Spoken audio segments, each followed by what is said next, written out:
Real heavy!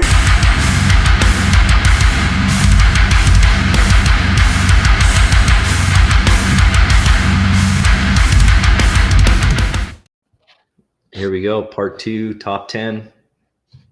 Down to the nitty gritty. Down to the nitty gritty. So to continue where we left off, we're going 10-1 now, right? Yep, we are. And just a reminder, mine's not in order except for my number 1. Yours is in order, right? Yeah, that's how I gone about mine. Okay, sick. But all right. So yeah, you kick it off. I ended it last time. So you go ahead and freaking kick it off. Tear it up. Tear it up. Right. Rip it. So grip it and rip it. What I'm going with is, this is my only metalcore album that made it into my top 20. Nice. And it's not one that everyone else is thinking of. And it's Death is a Little More by Boundaries. I still see you when I close my eyes. I can't even notice when you're not near me. How something's never changed all of this time, and I still can't keep the peace. Will you break all of the promises that you made? For you it should be easy to erase.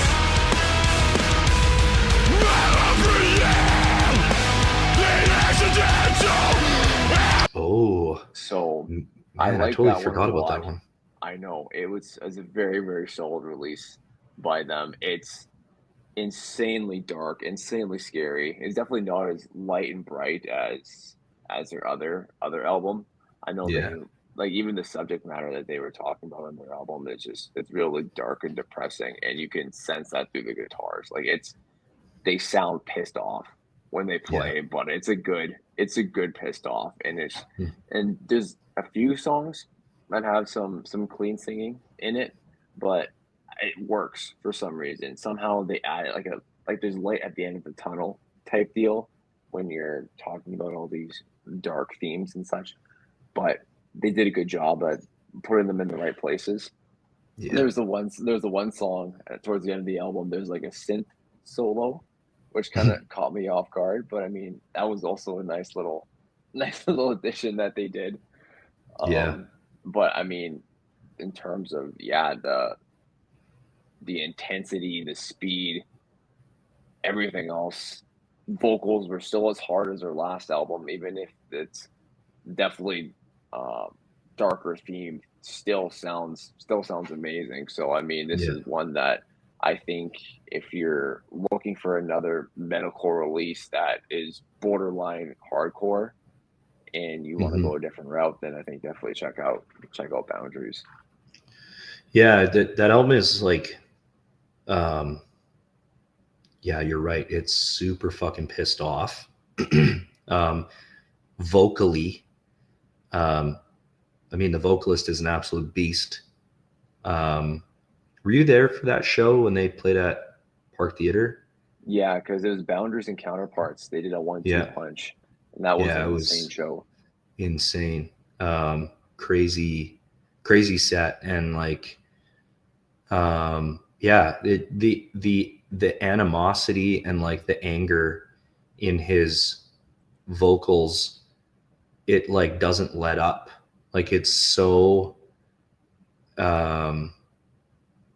intense. Like, he's literally fucking screaming his guts out, you know?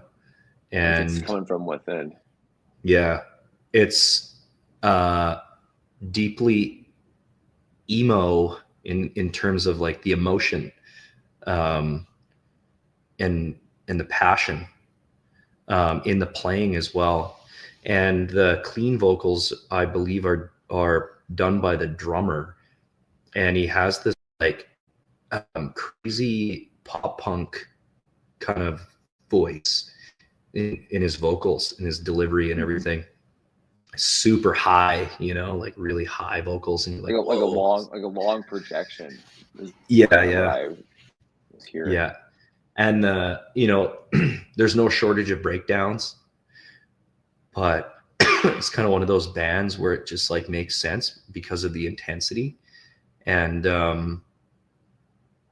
yeah, fucking great album. Artwork is on the album is really dark, like what you described. It's like just like a silhouette of a scary face, and then like static in the background.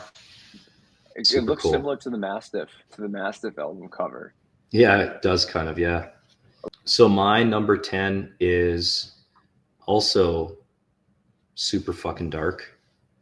And it's sorry. And it's Noel As Spoken.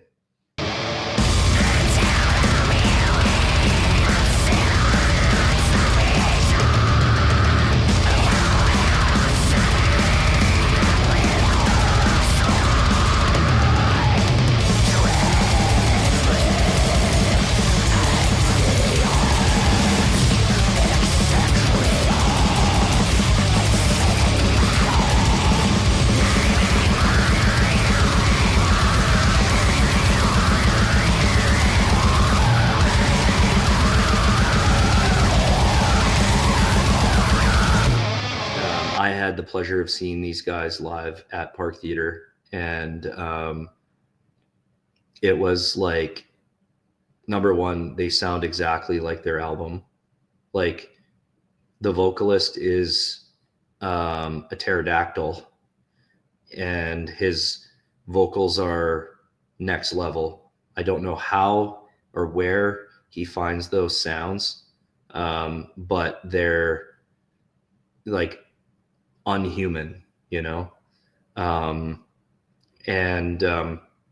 like super high pitched, but then like his enunciation with them and the way he's able to like maneuver with sort of like effect with his throat, or like manipulate the pterodactyl noises is insane. And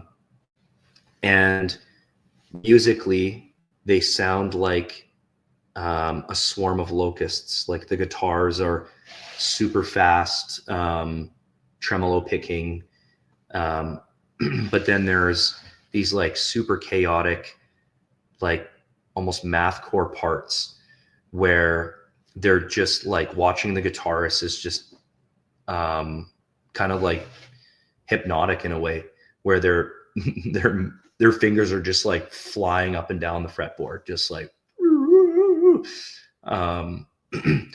and their stage presence. Like, the one thing that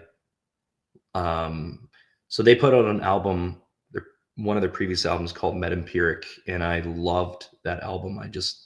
It's so dark and grindy. And I never would have imagined what they were like live until, you see them, and they take their whole aesthetic and everything very seriously, to the point where they have like the most insane props on stage.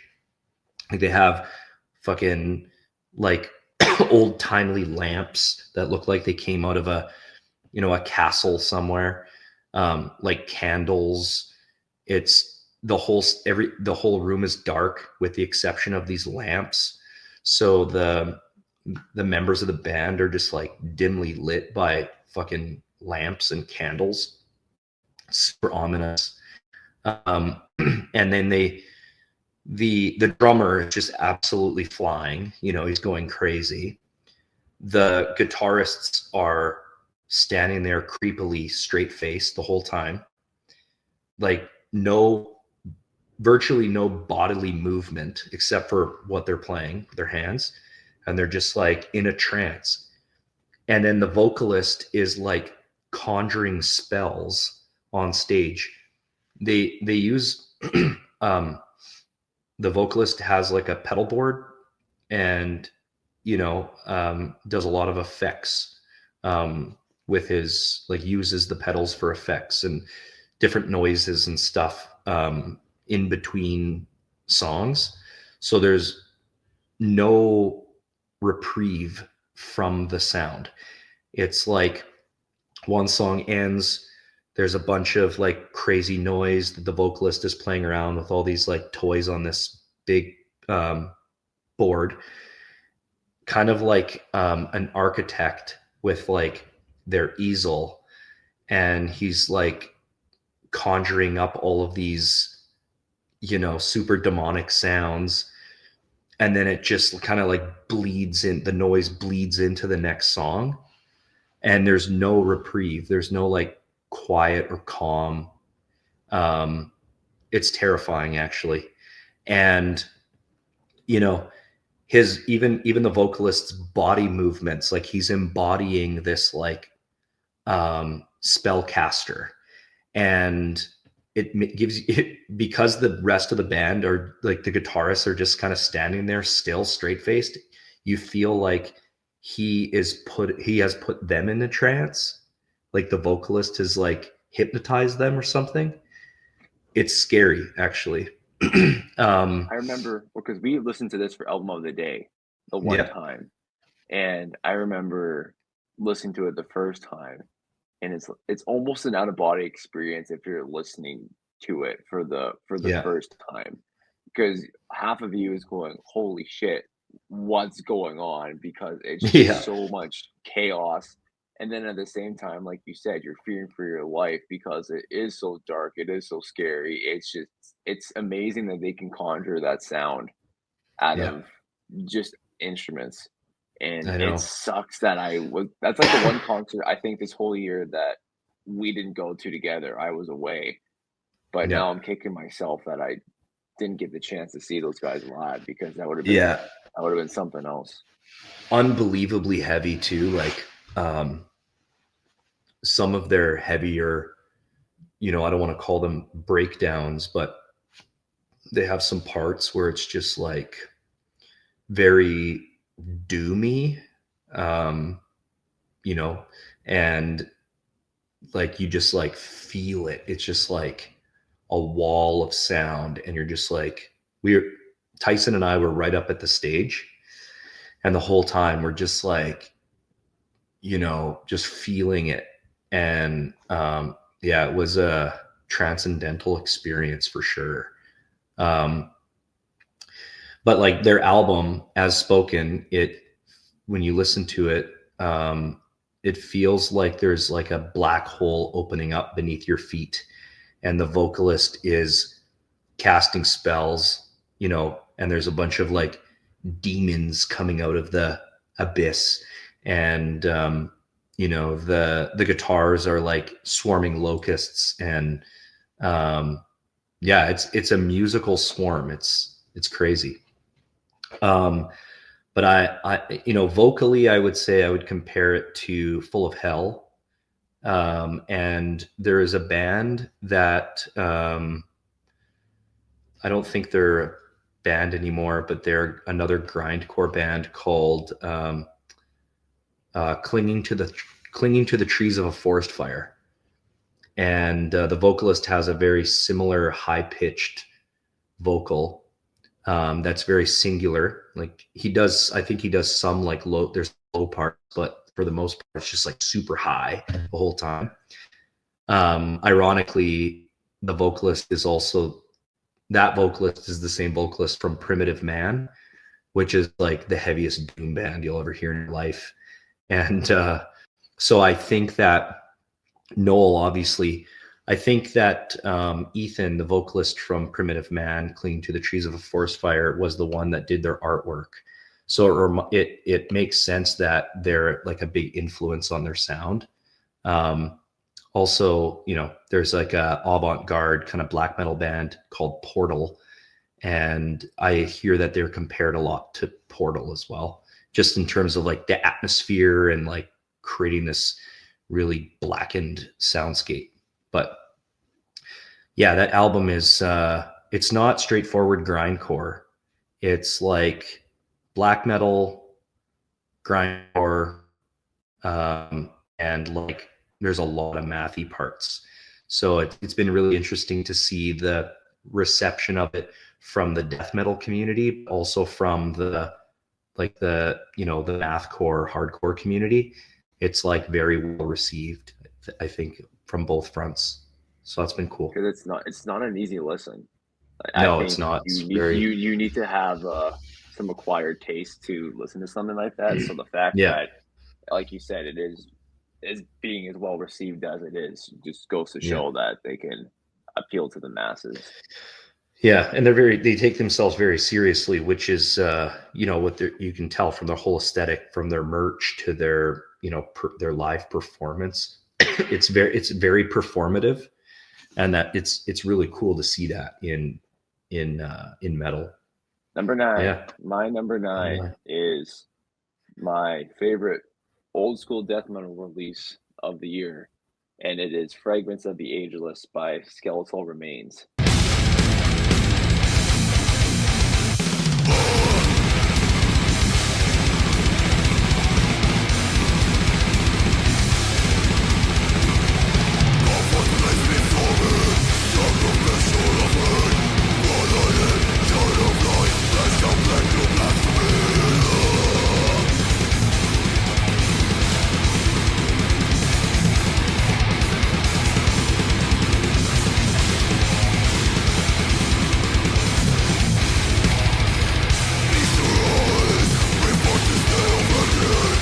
Sick. So the one thing I love about this album is it keeps it pretty much the same elements as your old school death metal. The sound, the tempo, everything else is still there.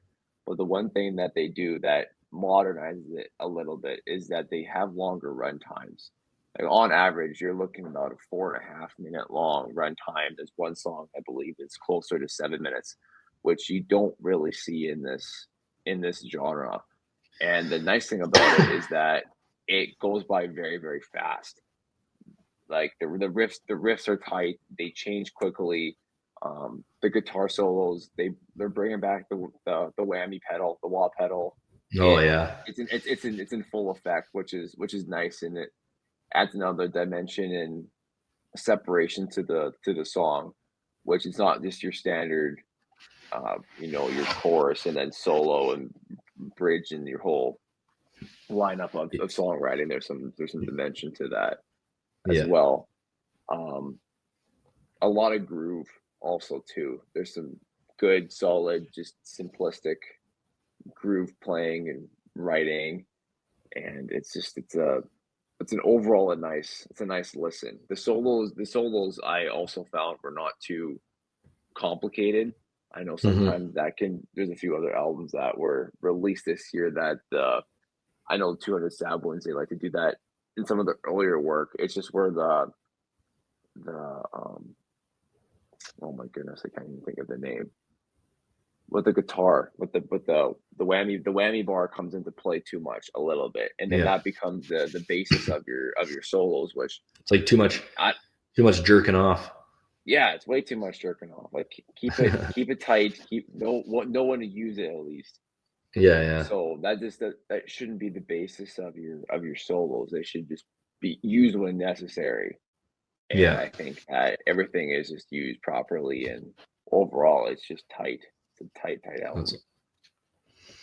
Yeah, I listened to it when it first came out too, and I remember it being like, holy shit, this is a like old school death metal, modern day old school death metal, classic.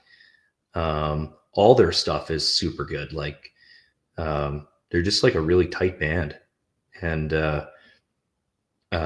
I think, if I'm not mistaken, they were on Chris Garza's podcast. I think so. I think early in the year that they were. And they just seem like nice guys too. So like sweethearts.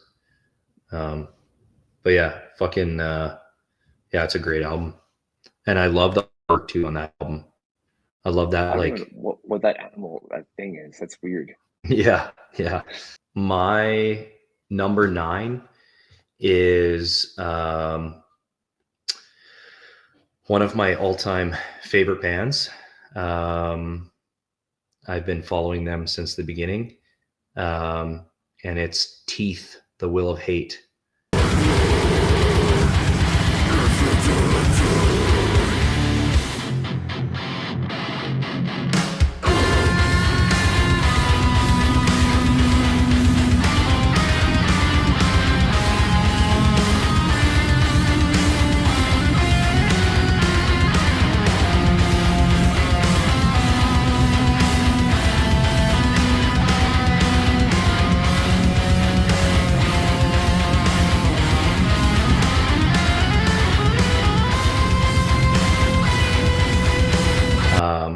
Going back to the darkness,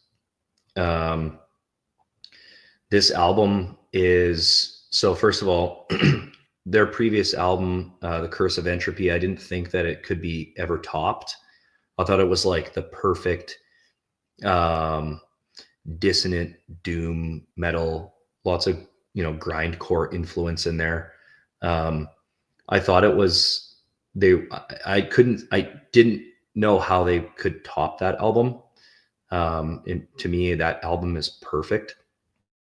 But this album, Will of Hate, is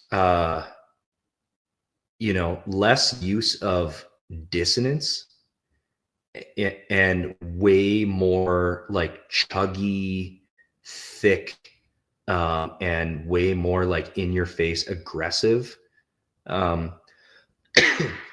It's like if Meshuggah started a doom metal band. There are a lot of like super dizzying polyrhythmic riffs, crazy triplets, just amazing guitar playing, but they still managed to create this like really dark and bleak atmosphere.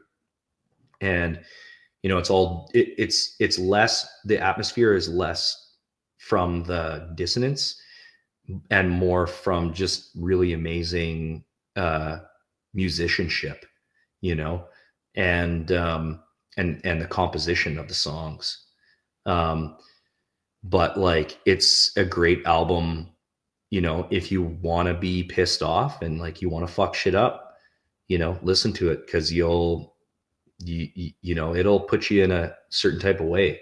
And when you're in the gym and you need to, get shit done, it's a great album for that. Plus it has like a really great bounce to it as well. And that's where like a lot of that Meshuggah-esque kind of like rhythm comes in. The vocals are very, singular. They don't really, and it's been that way since like their first album. They don't really vary. They're kind of like that deeper guttural vocal, but I love that shit. So and from The Curse of Entropy, this album, it feels more progressive. It's a lot more melodic.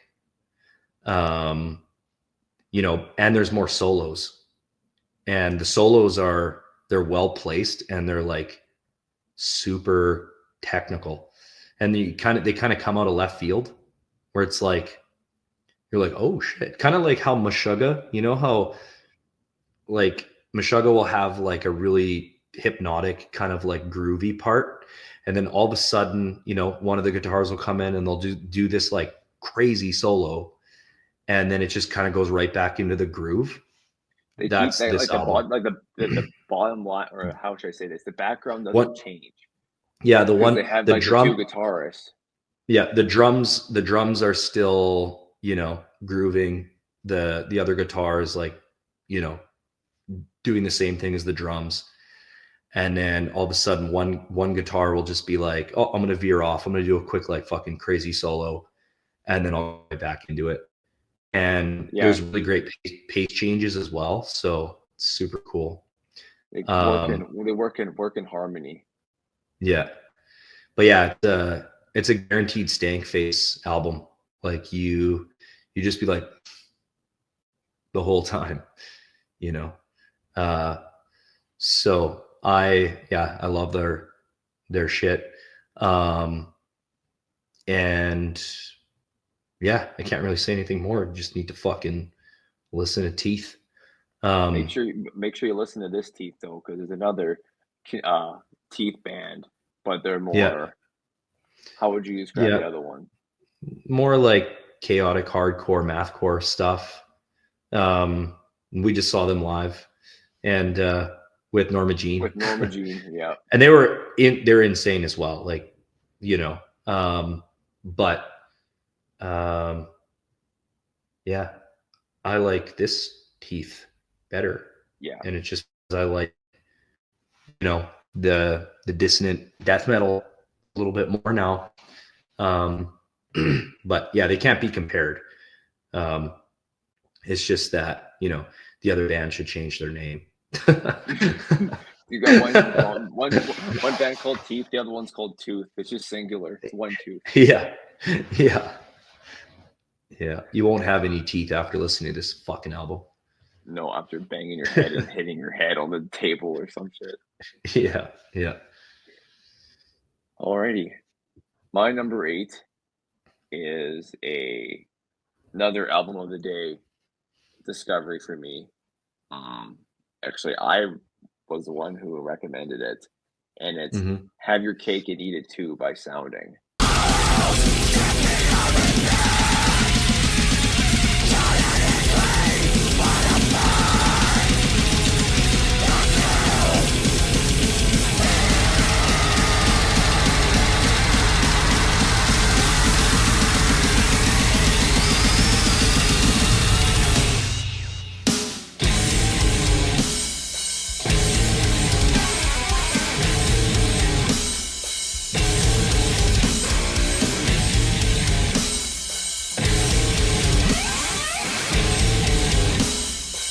Oh So shit. these guys are smaller band. They're in the realm of, again, that chaotic hardcore mathcore band. Mm-hmm. Like serious, I would say later Tony Danza / Frontier vibes is what I'm, even a little bit of Car Bomb I would get from that, because when I'm listening to that style of music, I'm very particular on the style. When Yeah, I'm listening to something that technical, I like there to be a little bit of substance in the guitar work. I want some chunk. I want some, not quite slam, but when it's a little bit lighty, when the sound is light, and then you have not the frailness, but the lightness of the playing in the noise and everything, it doesn't really do it for me. I like, yeah, but if you, I always I describe it as the difference between being technical and what's the other word I'm looking for? Because technical, you can be in the realm of still your 4/4 of you're not yeah, doing any weird time signature differences, but within it, it still sounds chaotic. It's like controlled chaos. mm-hmm. And I think with this album, they do a super good job of that. You'll get those bits and pieces where for a minute and a half, it's just like, what the hell is going on? Bunch of noises bouncing around, weird chords, weird Yeah, tapping left and right, and then they'll just throw in a breakdown, and it's just chunky head banging, boom, and then right back yeah, at it. And that's what I love.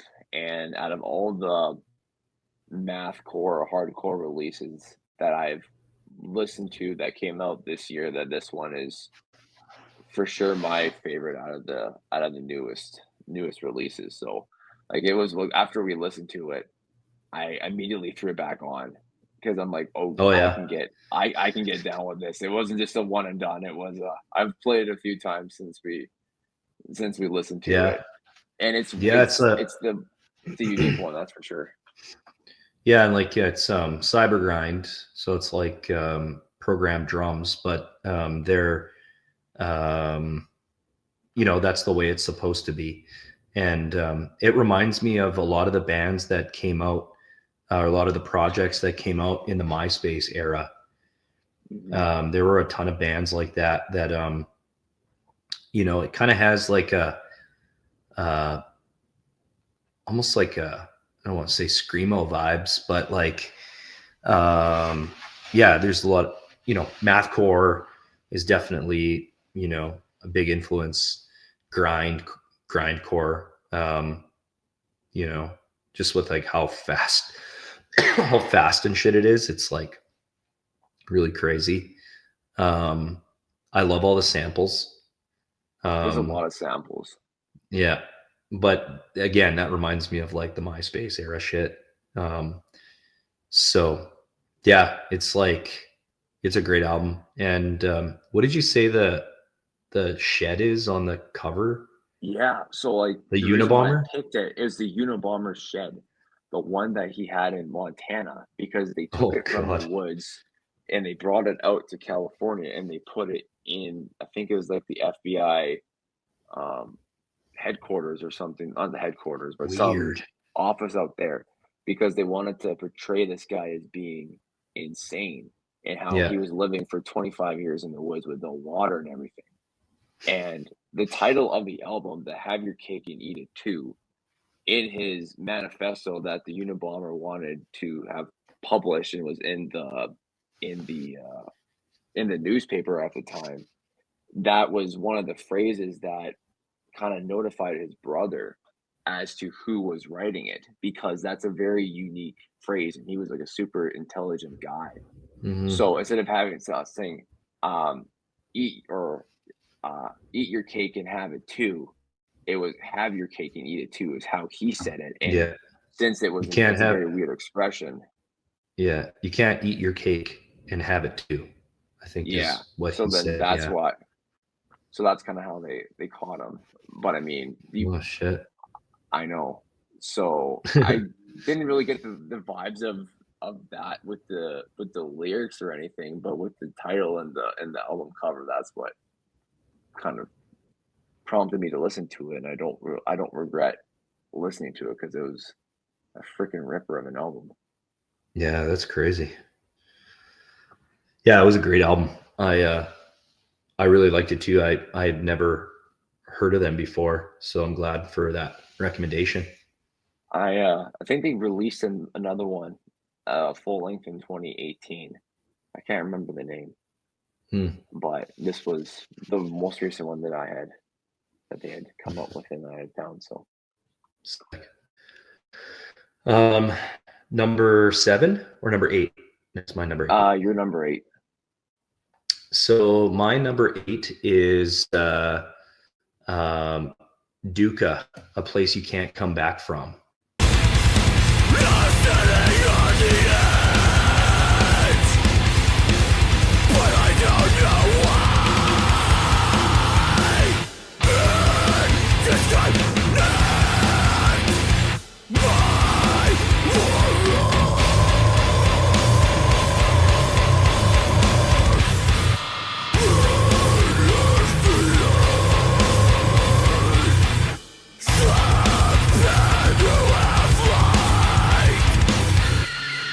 The crazy thing about this band is that the drummer in Duca is the drummer from Teeth, the last band that I had on my list. Yes. And the vocalist from Duca used to be in a band called Seizures, which was like a hardcore punk, mathcore type band.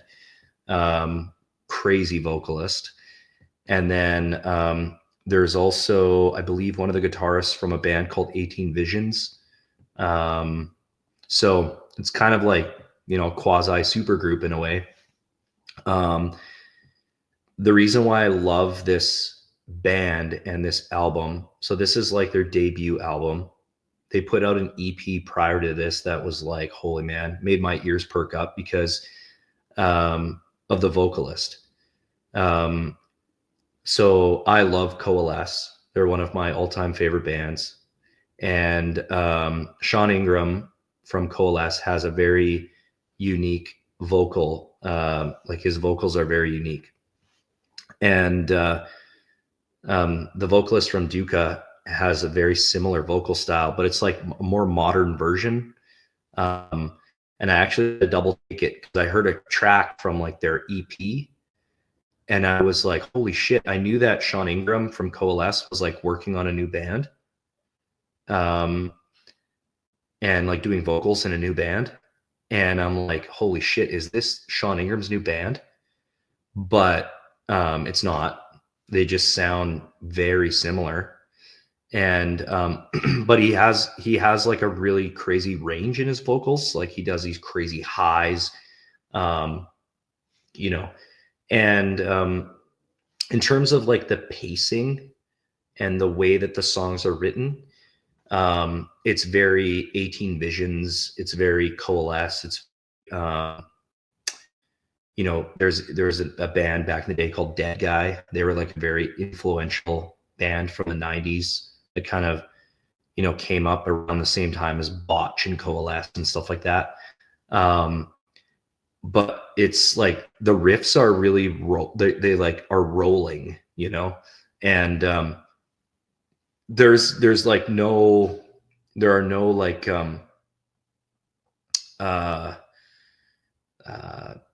it's just like straight, the first song, I think it's called Iktal, and it just like fucking gets right into it. And the vocalist is, I think his lyrics are like, I'm standing on the edge and I don't know why. And it's just like, it just gets right into it. There's no, sound. There's just super punchy. The drums are pummeling. That drummer is insane. I mean, how he can go from a band like Teeth, which is like super heavy and like, Meshuggah-esque, and then go to like this insane chaotic hardcore band is like so crazy. But yeah, it's one of my favorite hardcore albums. And as soon as I heard it, I was like, yep, I know I'm gonna like this, because it's like it takes me back to like, Coalesce, Dead Guy, like that type of hardcore that I really enjoy. So it's cool to see them kind of like playing this type of shit. But great album. A place you can't come back from. If I can add on to that, because my number 7 is A Place You Can't Come Back From.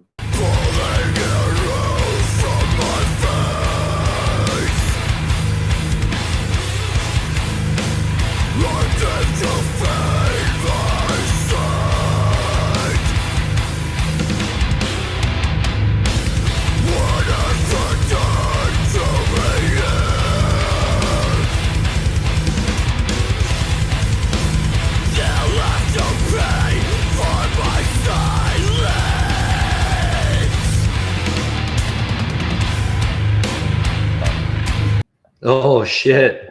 Might as well just keep on talking about it. Yeah, so, crazy. Like, the one thing I really loved about it was just how simplistic it was. Like, it was not like no ripping solos, like finger tapping or anything. It was just, it's back to basics essentially, and they do it such a good job of just keeping it simple and not overcomplicating their sound and doing what they do best, like keeping it hardcore, keeping it metalcore. You got a little mathcore in there, so sticking to what they came back from. Yeah, it's honestly like a more modern day Coalesce. Like, it's like if Coalesce went metalcore all of a sudden. But it's not like it's a more simplified, straightforward approach to metalcore. It's not like, there's no choruses, it's just like right out of the gate, just like no holds barred, no fucking around. And no clean singing either. Like no clean singing choruses or nothing like that. Which Yeah. that just might be the new style of metalcore going forward. Hmm. Which I mean, I'm not opposed to that. So Yeah. Yeah. because It's it just, helps it has define a that, genre too. yeah, it has that more underground feel to it, which I really enjoy. So yeah, it's cool. It's really cool. It's cool that you had it on your list too. I'm like, as soon as you said it, I'm thinking my number 7 is going to be super, super short because I'm just going to say that's the same as mine, and I'll add in my 2 cents, and then Yeah, throw it right back to you for your number 7. that's that's awesome. Um, so my number 7 is Job for Cowboy, Moon Healer.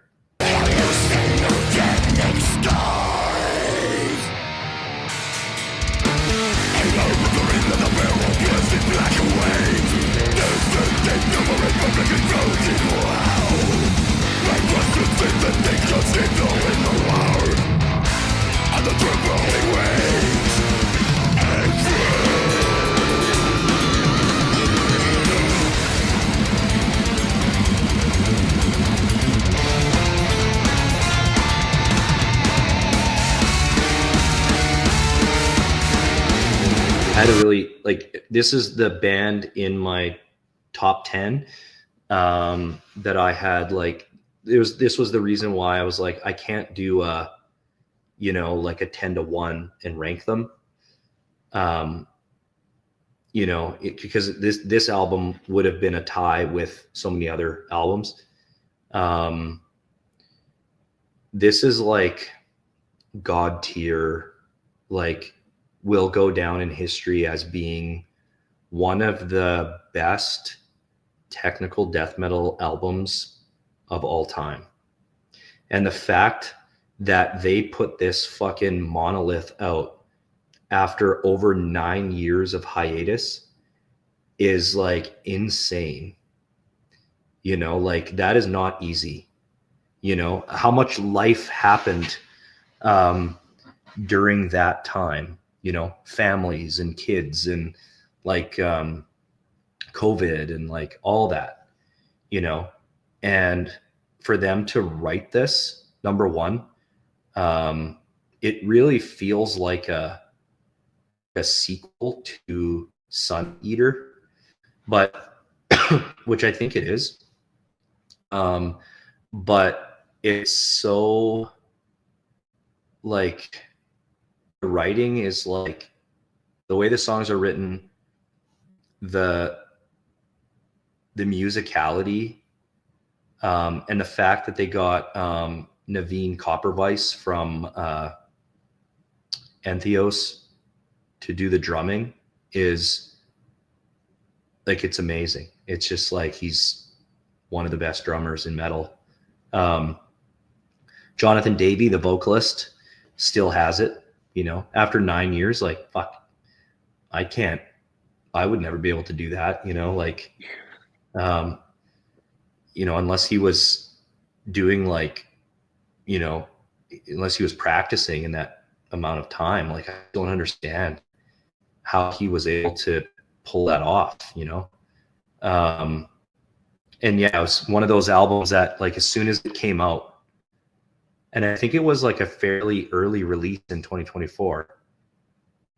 Yeah, and I remember hearing it and being like, this thing, like, a lot of early releases in tech death and stuff like that, they get overshadowed, especially in a year like 2024, like, where we had so many releases.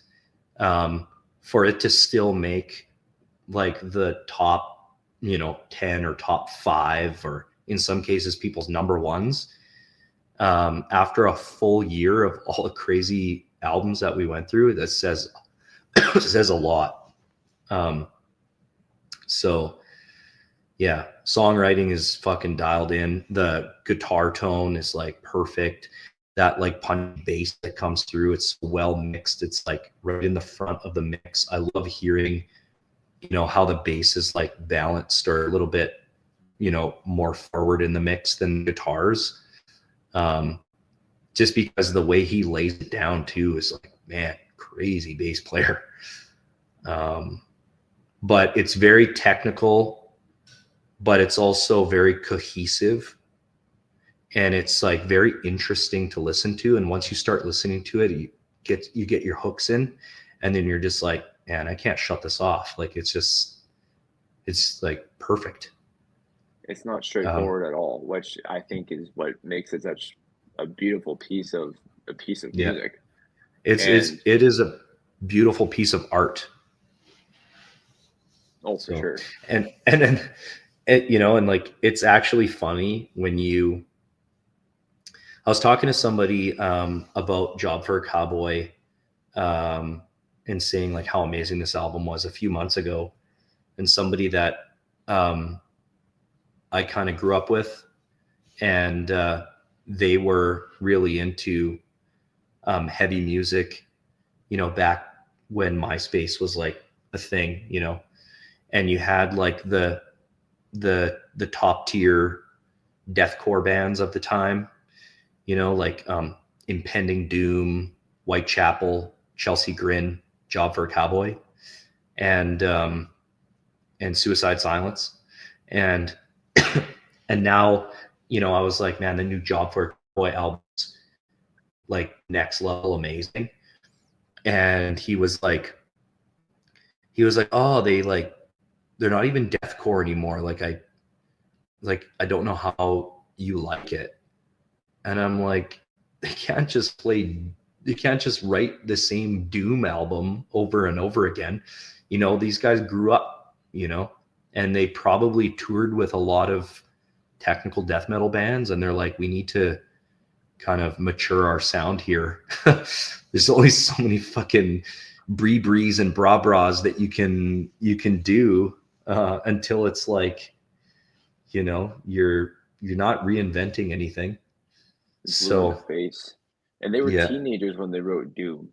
Like, which you is don't nuts. think that you don't think your opinions change or your views change from when you're a teenager versus when you're in your late 30s or your 40s. But it speaks to the band, because like that album when it came out was so revolutionary in deathcore, and it was like, man, the heaviest thing ever, and people shit on it. Like a lot of people in the death metal community, like the gatekeepers, were like, this is garbage, like how can you listen to this? And then and then but they were heralded in the deathcore community as like the goats, and then they completely switched their sound. Sun Eater was incredibly technical and like progressive, and now you to see the whole like death metal community praise them. It's like, you guys realize that you were shitting on this band when they were like a straight up deathcore band, and now you're praising them. So that says a fucking lot, and they could have changed their name, but they didn't. So like Job for a Cowboy is such a MySpace deathcore band name. Like, oh, for sure. It's just ridiculous name, but like, yeah.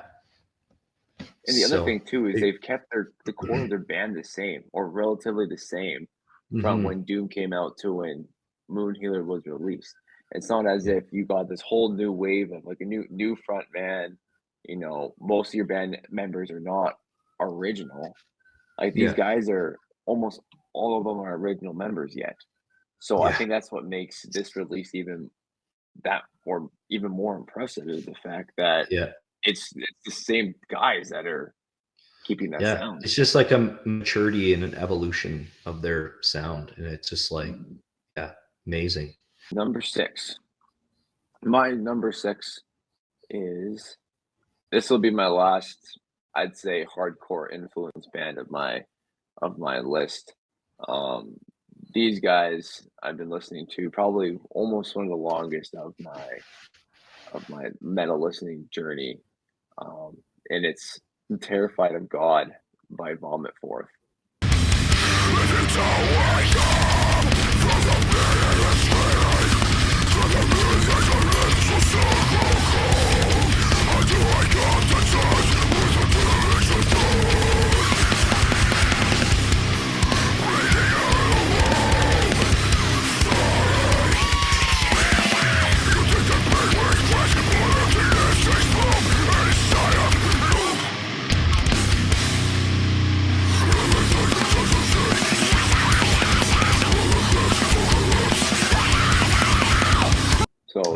guys Cool. are a northeastern hardcore band. A little bit of death metal in there too, or at least kind of earlier when they had released the first two albums. I think it was Northeastern Deprivation was one. Can't remember what the other one was, but they were definitely more on the death metal side. And then with this release, they kind of transitioned into kind of that hardcore deathcore balance, I would say, that new sound, which is flat out pummeling. I think it's very, very similar to the Boundaries album. Just strip the synth, strip the clean singing, and it's flat out battery is what this album is. I toss it on, no skips, no nothing. It's just it's a flat out ass beater. I love listening to it. I definitely I haven't listened to it in a couple months, but it's for sure one that has still stuck in my mind as one that when it first came out was okay, this is staying on top of my list because I kept on revisiting it for the longest time. But as of late, you're going back to older releases from the year and everything else, and that still stayed top of mind among everything else. So I think also production too. We saw those guys live too, right? Yes, we saw them when Sanguisugabog Cruelty, came with Cruelty, Peeling Flesh, and Vomit Forth. And that front man was scary because we were up at the front, and then he basically looked at us and said, "I didn't fucking come all this way for you guys to fucking stand still, so fucking move." And everyone's like, "What is going on?" Spiders crawling up my spine and everything. But they're just flat out brutal. Yeah, they're great stage presence. Oh, I know. It was a great release. When I heard they released a single and it had like a really creepy it had like a really creepy sample in it. I remember. I can't remember the song, like one of off their recent album. And but I think I was listening to music on YouTube and then it started just like auto playing the next thing. And I thought after the sample, musically, I thought it was like a new Chamber song. And I'm like, oh shit, is this like new Chamber? Because it's like really chaotic and it's really, but then there's like, no, there's obviously like death metal in there. Like there's some death metal riffs in there for sure. And then I looked and I was like, oh, fucking Vomit Forth. I'm like, dude, they fucking really, up their sound. Like it's like really like killer. And I know what you mean, that like newer,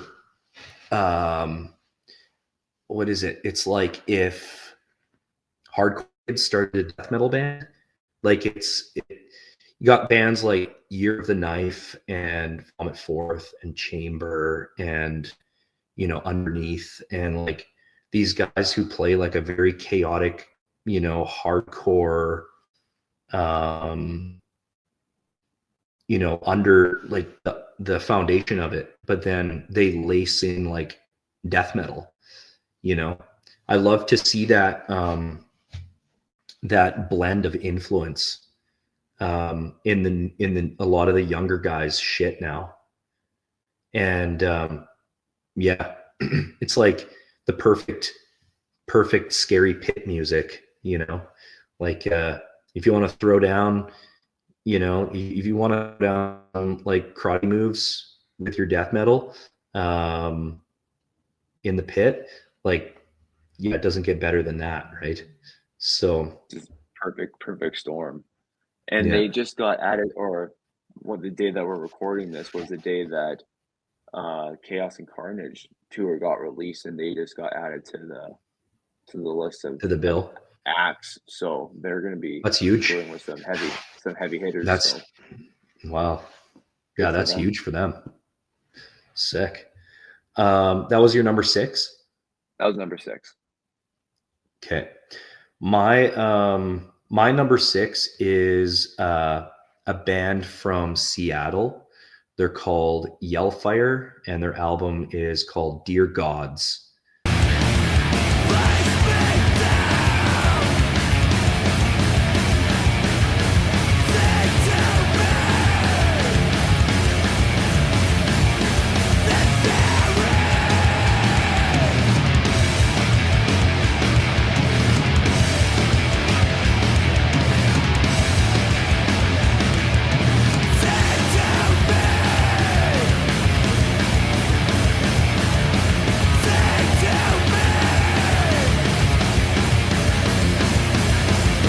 the same reason why I love Duca, I love Yellfire.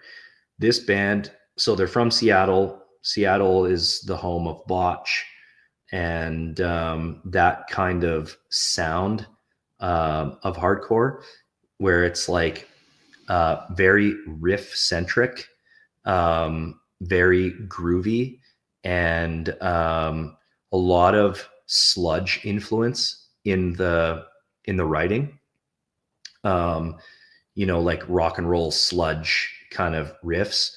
But this album is like, yeah, it's like a new Botch album, basically. In fact, there's a couple what do you call it? What is it called? Features on the album. There's the vocalist from a band called Great Falls, does a feature.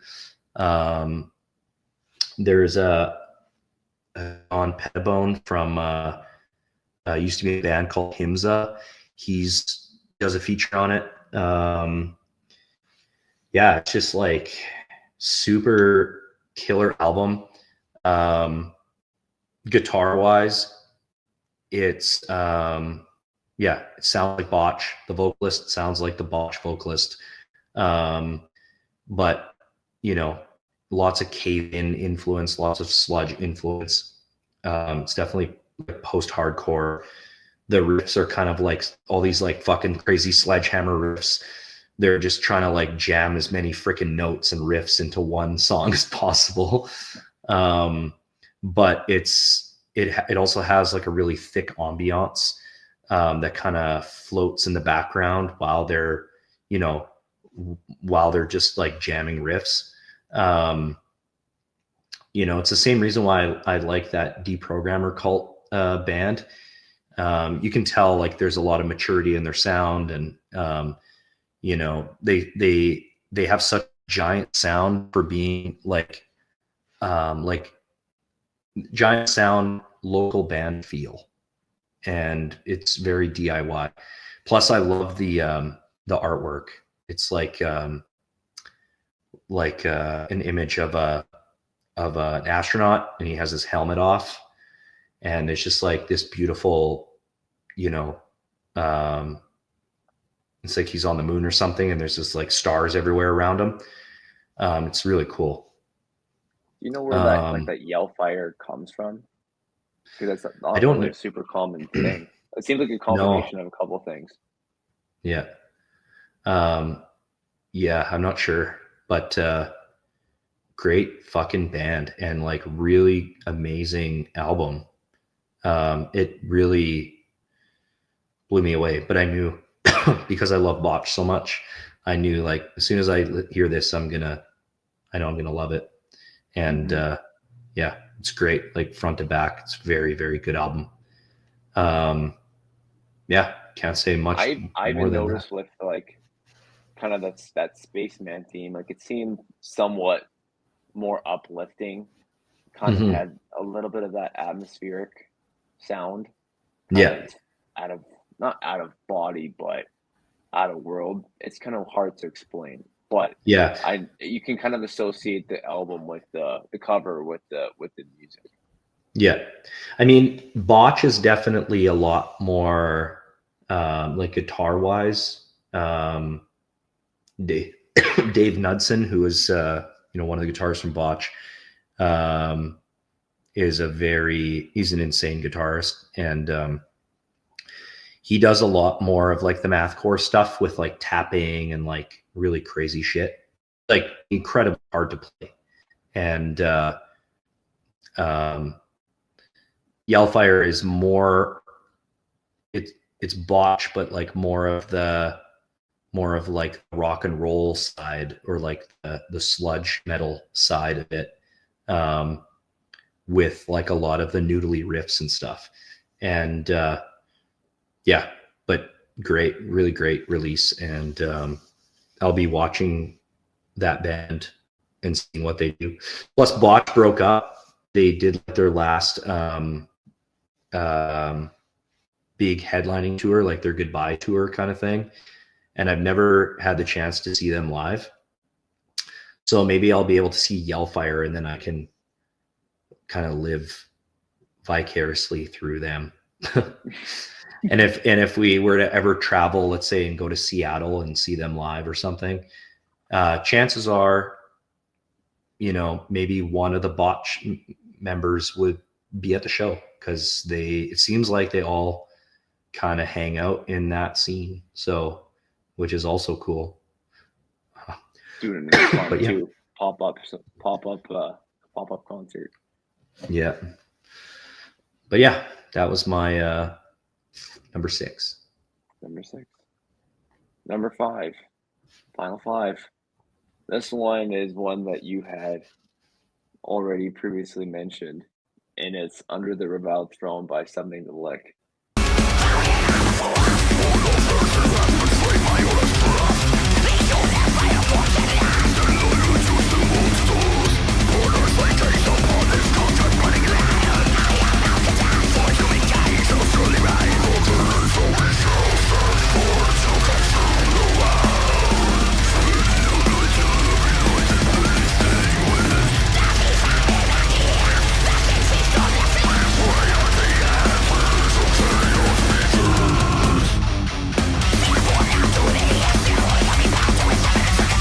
So why I put this one above Servitude, like you did also, was I just think that it was front to back, both lyrically and musically, it was better. It was a better release. It was a better Black Dahlia release than the Black Dahlia release this year, which is insane to say. Which is insane to say, and insane that you're making that comparison. Mm-hmm. But I flat out loved it. It was just, you have those the playing themes of the mythical creatures. That's how I perceived the tone to be everywhere, or anyway, and like the fast playing, the picking, there's like this severe push and pull when it comes to their sound and the riffs as well. So it keeps you engaged and entertained, like as if you're playing a game, or you're going on a journey somewhere across some faraway land, distant land. And yeah, it's truly amazing. Like and just you get those high shrieks and the low gutturals, and the perfection of those sounds also were done super well. And the other thing too is, when you're playing that style of music, I notice when you play an album like that front to back, sometimes it can become really muddled. You don't know what song you're on. It all kind of sounds the same, but they did every song in my eyes were really good on their own. But yet still worked well all together. So I applaud them for that. And they follow it up, United in Chaos, which I don't know how they did. So how they move on from this will be that'll be the true test. I don't know how they're gonna do it. Yeah, it's crazy. I was thinking about this yesterday. Summoning the Lich is like if you were to put on like a epic battle scene from Lord of the Rings, and you had it in the background with the sound off, and you were playing Summoning the Lich, at high volume. It would be like the perfect soundtrack to a Lord of the Rings battle. It's just so, it's just like very mythological, and it's in its lyrical content, but also and it's like just in the music itself. So it's awesome. Takes a true talent to do something like that. So I know that's something that's really hard to craft. So that's why I made it into my top 5. Sick. My number 5 is Vitriol, Suffer and Become.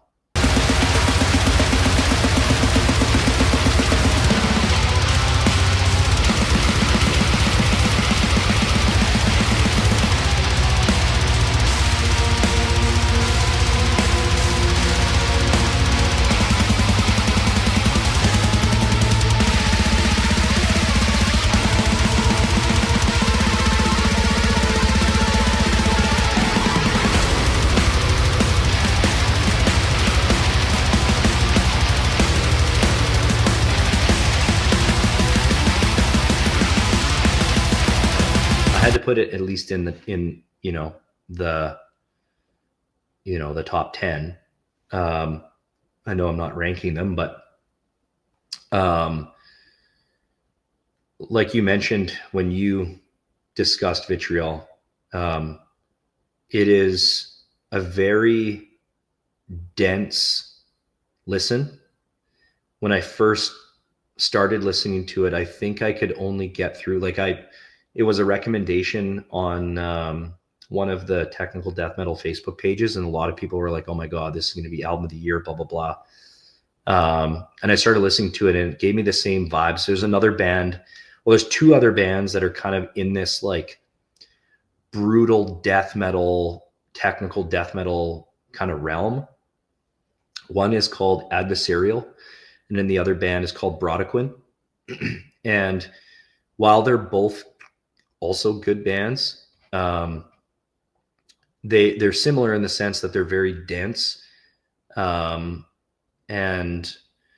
Adversarial is like, exactly what you're going to get from song to song. Like there's not a lot of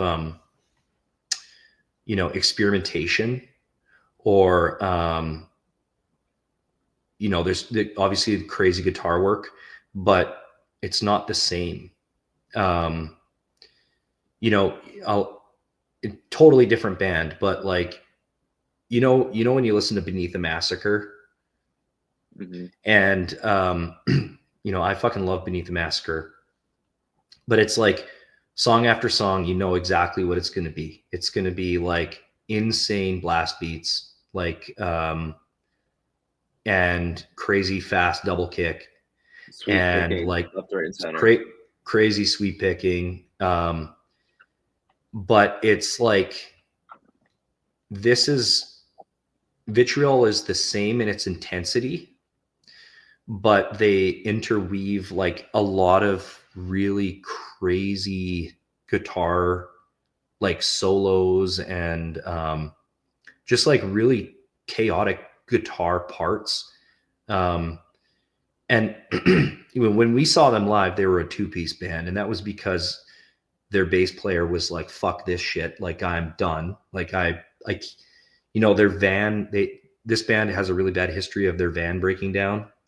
I think they drove like a school bus for a long time. Yeah, they were talking about that. And their shit kept breaking down, and I mean, it's like it's not. They're not making an arm and a leg going on on these tours, So he was like, fuck this, I got a family at home and whatever. So he dipped out. They had to continue the tour as a two-piece. And I think they're actually touring right now as a two-piece. And once you listen to, when I first started listening to that album, I was like, this sounds like a 5-piece. And then you realize it was like, a 3-piece going down to a 2-piece and seeing them live, and they're still performing the same shit. It's like, my God. It's very drum focused.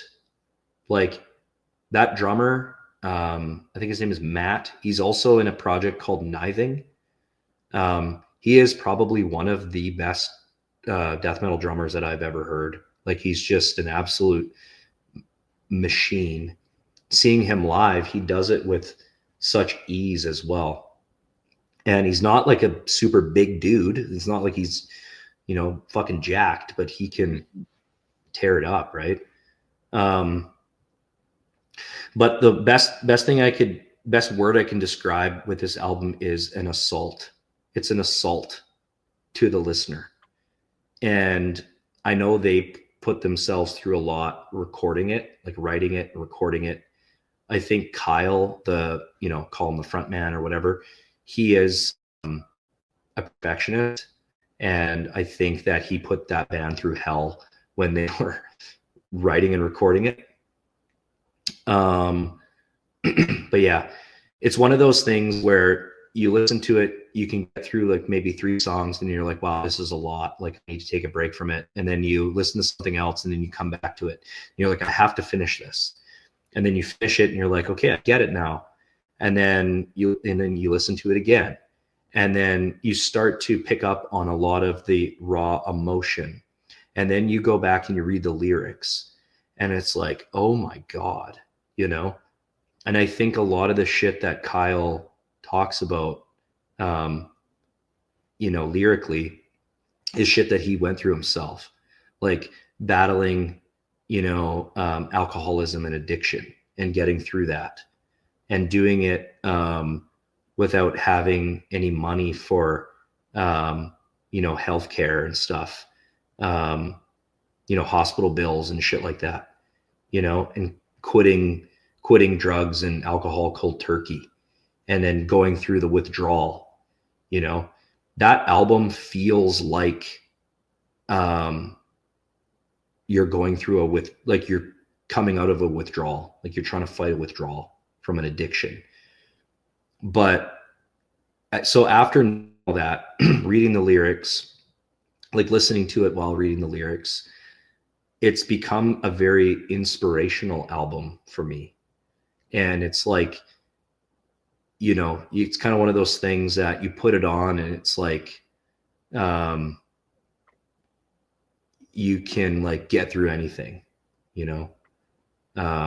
If you're going through something, you know, you can listen to that and it'll kind of pull you out of the blackness, out of the darkness, because of its message and because of how fucking intense it is. So, yeah, that album, I can see why a lot of people really like it or love it, because not only is it musically insane, those guys are all maniacs. You listen to it and you just laugh because you're like, these guys are fucking machines. But like, also just from a deeper level, the message is one of like, you know, you have to go through the darkest shit sometimes to, you know, become a better person on the other side. The whole suffer and become, like the title of the album is very fitting for the theme. So yeah, I really liked it. Yeah, I did too. And I mean, and I think it's going to go down. Like, I think it's going to go down again as like being a very monumental album and something that will be talked about for a very long time. Oh, I agree, because there's not much that is that I can put it recently that has been that chaotic and Mm-hmm. everything else. And I would like to believe at this time of just life in general for many people that they need an outlet. Mm-hmm.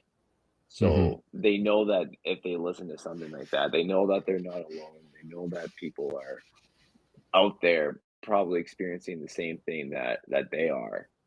Yeah. And through the power of music is an amazing thing. Because the one thing Mm-hmm. I always sometimes get pushback from, when if I tell people the style of music that I listen to, it's like, well, you don't even know what they're saying.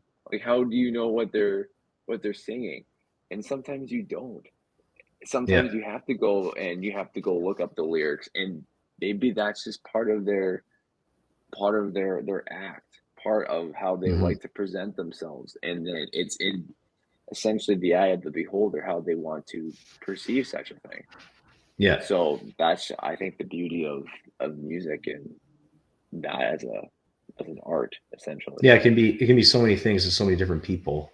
And, you know, if you know, Vitriol is kind of one of those bands, like they're an insanely technical, they're obviously you know, insane musicians, like they're very talented. So just from like, if you enjoy listening to very technical music and you want to push yourself, it's like fucking throw on some Vitriol. And, you know, maybe it's too good. Maybe they'll want you to like put your instruments down and stop playing.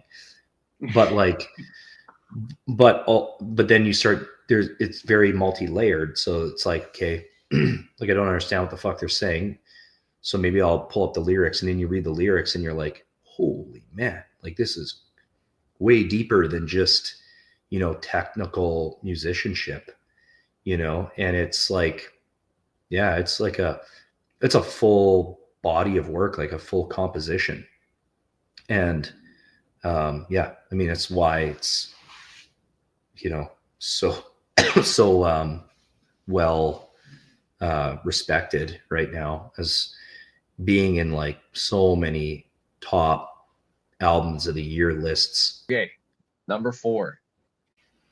My number 4 album of the year is Entabini by Volvadinia.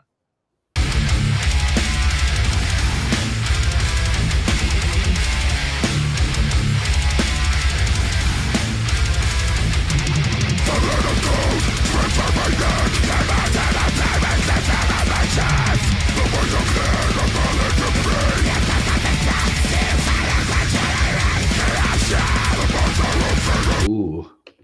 So these guys, they've been through a lot. They started off, I think it was 2014-ish, just your typical slam deathcore band. The one thing that kind of separates them from the rest is they have this electronic sound, almost as if the drums and the guitars are programmed, but they're Mhm. not. They're still playing them. Yeah. But what happened is that I think it was either 2022 or 2023. There was a altercation between their frontman and their drummer. Like their frontman he like threatened to kill their drummer or something. It was something crazy man. like that. So then they ended up throwing him out of the band. And then they had to write this album in the process, which in my opinion, it was probably for the better because this album has been the best album out of their discography by far. Like, don't get me Mhm. wrong. Like the other stuff that they've put out have been like straight ass beaters. I love throwing them on as like a guilty pleasure in a sense. But this Yeah. album has substance. It has great technical riffs, that electronic slam tapping, even their lyrics. Like these guys they're from South Africa, so they have a lot of, like, this album in particular has a lot of native themes to some of the older tribes. This the history of some of the people of Africa, and paying homage to them and the suffering that some of them have done, which, if you, again, going back to what they had read earlier, it's like a complete 180 in a sense. Mm. And like this stuff it's so groovy, and they got Yeah. like weird taps, weird pinch harmonics, but then yet they still have that slam, a little bit of slam still right at the base of everything. But I think his name is Lawando, if I'm not mistaken, the new Okay. frontman. I think Yeah. he did a lot of the writing for this one, and it kind of shifted the band in a way better direction That's for the cool. better. So yeah, it was a Yeah, great release by them. Seeing them live was cool. Like I couldn't take my eyes sorry, I couldn't take my eyes off the guitarist. Oh, First of all, it's I couldn't take my eyes off him because he was wearing a one-piece watermelon outfit. yeah, he was. Like his pants and shirt were like, it was like silk and it was covered in like watermelon print, which is And fucking it had like cool. the shorts and then the collar. Oh yeah, So yeah, the shorts, yeah. They look fancy. He's Yeah. wearing like Yeezy shoes, Yeah. Yeah, but then stockless guitar. yeah, insane guitarist. Like, man, like the solos are psychotic. Yeah, I very think his name is like Chris. super fucking talented. Chris, it's like Xenolopoulos or something, because they do play. They got like weird last names because they do playthroughs and stuff I've seen on their YouTube channel. Both him and Londo, because Londo used to be a guitarist for Volvadinia, Oh, and sick. then got transferred to Took over them. vocal duties. Yeah, and did such a good job. Like, you would never have guessed that he was a guitarist before. Yeah. But yeah, just it's and pure substance from these It's guys. another example of a band who you know, I feel like a lot of people in the the like old school death metal um, gatekeepers shit on stuff like that, and like based on their old sound. And then they came out with this album, and like a couple of the singles were released and posted into some of the forums, and everybody was like eating it up. They're like, holy shit, you know, like listen to the guitar, like listen to the freaking groove, you know. And yeah, it's cool to see. And they like, yeah, they fucking, it's a good what do you call it, bridge, that album. It's a bridge between um the slam kids and the technical death metal side. So yeah, they're, yeah, great band. I agree, and I love the name too. If you know what Volvadinia is, then I feel sorry for you because that's Yeah, yeah, look it up. extremely. Yeah, look up what Volvadinia means and Yeah, report back to us what you come we up won't with. We won't tell you. describe it here, but you can look it up on your own. We might get shadow banned. Yeah. So my number 4 is a band from Australia called Resin Tomb with their album Cerebral Purgatory.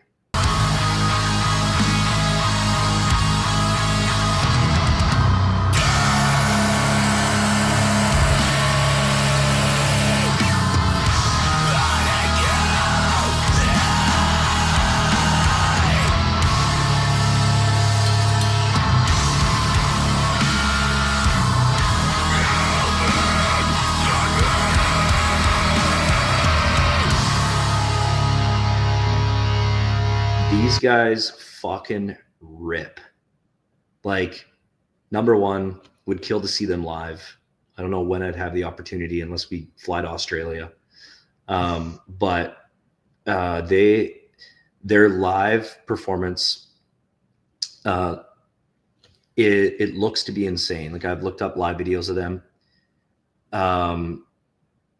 In one of the videos that they posted during their live set, they had their entire backdrop behind the stage was a screen, and they were screening somebody playing Doom, like the early PC game Doom, and it was just like first person shooter, like going through, you know, the map or whatever. And it was so fitting for the music. I'm like, yeah, of course these guys would be playing fucking, you know, having Doom like on the screen behind their set while they're playing. How can I describe them? They're a very unique blend of dissonant death metal, but the dissonance, like in their chords, are played through an HM2 buzzsaw distortion pedal. So it's like really gross, and like it's just like the sound, like it's like dripping, if that makes sense. It's like really greasy sounding. And I guess you could classify them as also a grindcore band because their drumming is very grind influenced. A lot of just like crazy blasting, just crazy nonstop fills, and like, you know, but their foundation, they're kind of like mid-tempo, they're slowed down. The guitars are kind of mid-tempo and slowed down. Their vocalist, well, so certain members of the band played in a blackened post-hardcore band called Siberian Hell Sounds, which is an amazing band. And, you know, it's kind of like a slowed down type of hardcore. It's like drawn out and slowed down, and, you know, has some black metal influence to it. And I feel like that's the foundation for this band. And it's so just gross sounding, but it's like one of the heaviest things I've heard. And it's for being a debut for them. Man, they came out fucking swinging. And it's, yeah, it's like very well received in the death metal world. And Australia is such a crazy place. I feel like most of the bands that come out of Australia, whether it's a deathcore band or a death metal band, they all seem to be amazing. It's like when people describe certain death metal bands, they're like, "Oh yeah, that band has like a Stockholm sound," or that band has like a, you know, like like a real East Coast sound or like a real West Coast vibe to them. Like West Coast hardcore or something like that. Yeah, and a lot of bands are described regionally with their sound. I feel like these guys are, you could be like they're Australian death metal, because I feel like it's guys like this that kind of define that sound, and they add to the majesty, which is like death metal coming out of Australia, or just like heavy music in general coming out of Australia. It's just something to do with, like, I don't know. I mean, they're all fucking prisoners at the end of the day. They're all just rejects from the old British Empire who got thrown over Yeah. there. Yeah, so it's like, there's something to be said, like something's in the water over there. And but between the grind influence and the dissonance and the distortion, it leads to like this infectious, groovy, in my opinion, masterpiece. And like the vocal delivery on this thing too is like psychotic. It reminds me of there's a band that they're no longer around. They're called Gaza, Gaza, and their vocalist, he gave this like scathing vocal performance on every album, and it was very vocal forward, where you're like, my God, like what an insane vocalist, like so emotional and like so much. Yeah, just this vocalist, when you hear it, it kind of reminds you just like of a guy in like a concrete room with like, mic stand, just fucking screaming his guts out at the top of his lungs. And like, you can tell they put their all into this thing, blood, sweat, and tears for sure. And I just love that about it. And you can feel it.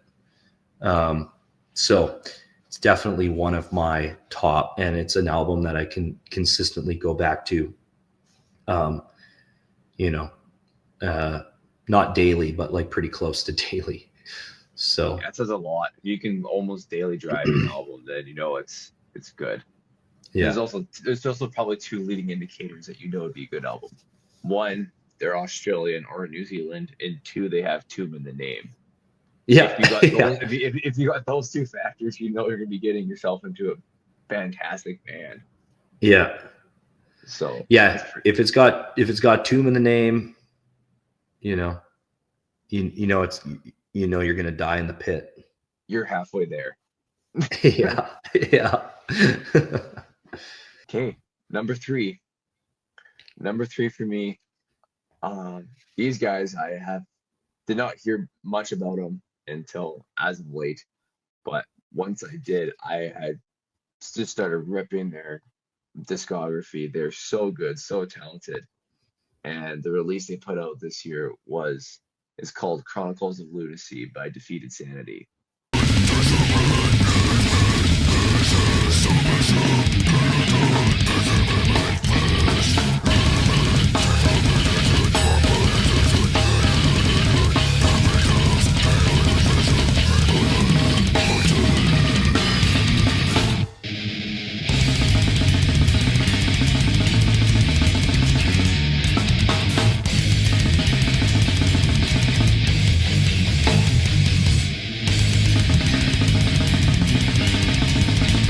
Oh shit. So these guys are, I'd almost like to say, an anomaly in kind of the brutal death metal bands out there, because they have a level of jazz that is so prominent in their sound, it makes them stand out like crazy. Like for Mhm. this, that like it's just, I don't know where this drummer learned how to play, but he must have went to some jazz school or something, because it's insane the rhythm that they play. But then sometimes the drummer will do some weird polyrhythms, but then the guitars will still stay in 4/4 time, and it just overlays and somehow works. It's Yeah. almost unheard of when it comes to the brutal death metal space, and they make it work. This album in particular is pretty much a front to back ass beater. Yeah. There's no breaks in it. Like their last two albums, there was a few songs that are straight just jazz instrumentals with some lighter guitar parts, which showcases the technicality of the band for sure. But if we're Mhm. talking about this one in particular, um, like it's more of a subtle hint than Yeah. a prominent figure, but you still know that's an overall big part of their sound. And it's there. I think the reason why it's so good is because there is that differentiating factor of that jazz element. So Mhm. that's why it's so high up for me. It's so creative, and Yeah. it's a pretty sweet listen.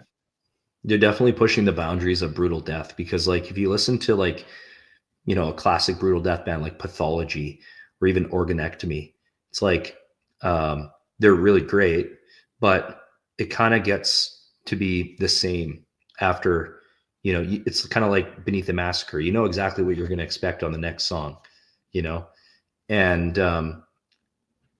it kind of like whitewashes itself. It like all blends together. But these guys, like you said, they keep it fucking super interesting, because they're all like, it's kind of like listening to like a free form um metal band, in a sense, where they're just like all grooving, and then like on their own, and then they just all come back to each other, um so they can veer off, and then they can come back. And that drummer uses fucking every part of his kit for sure. Like he's just like, you know, He has to. He go has to. he's going off, and just so talented. Another But reason why I think I gravitate to these guys is because one of my favorite bands of all time is right now is Dying Fetus. I love them. mhm, Another brutal death metal band. But the reason why I like Dying Fetus is because they play technical. They have technical riffs. These guys have technical sound. It's a little bit different how I listen to it. It's the structure of Defeated Sanity sound that's the technical part. yeah, Whereas for sure. with the Dying Fetus, it's more so the guitar and the way that Yeah. John Gallagher plays. That's the part that is the unique aspect of it. So that's the Yeah. part that keeps it fresh and interesting. So the overall the concept is the same. It's just different structures of the band. So that's why I love Defeated Sanity. And like these guys have been around for a long time too. I think they've been around since '93. So Wow. they're not young guys either, Yeah. by no stretch of the imagination. But the fact that they're releasing an album pretty much every 4 years, so they're Yeah. still ripping, still moving around, and that'd be Yeah. another Super band that'd sick. be so sweet to see someday. Yeah. Yeah. They crush it. Yeah. They would be. unreal to see live. Like Mm-hmm. I would just be there staring and in awe, you know, like I don't even think I could mosh. I would just be like watching them all do their thing, you know. You'd be like, Rhett, you watch the drummer, I'll watch the guitarist. We'll reconvene at the end of the show. We'll explain Yeah. what we Yeah. discovered. Take Yeah. some cold notes. Yeah. Yeah. It's super cool.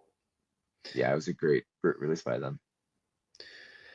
My number 3 is Ulcerate, Cutting the Throat of God.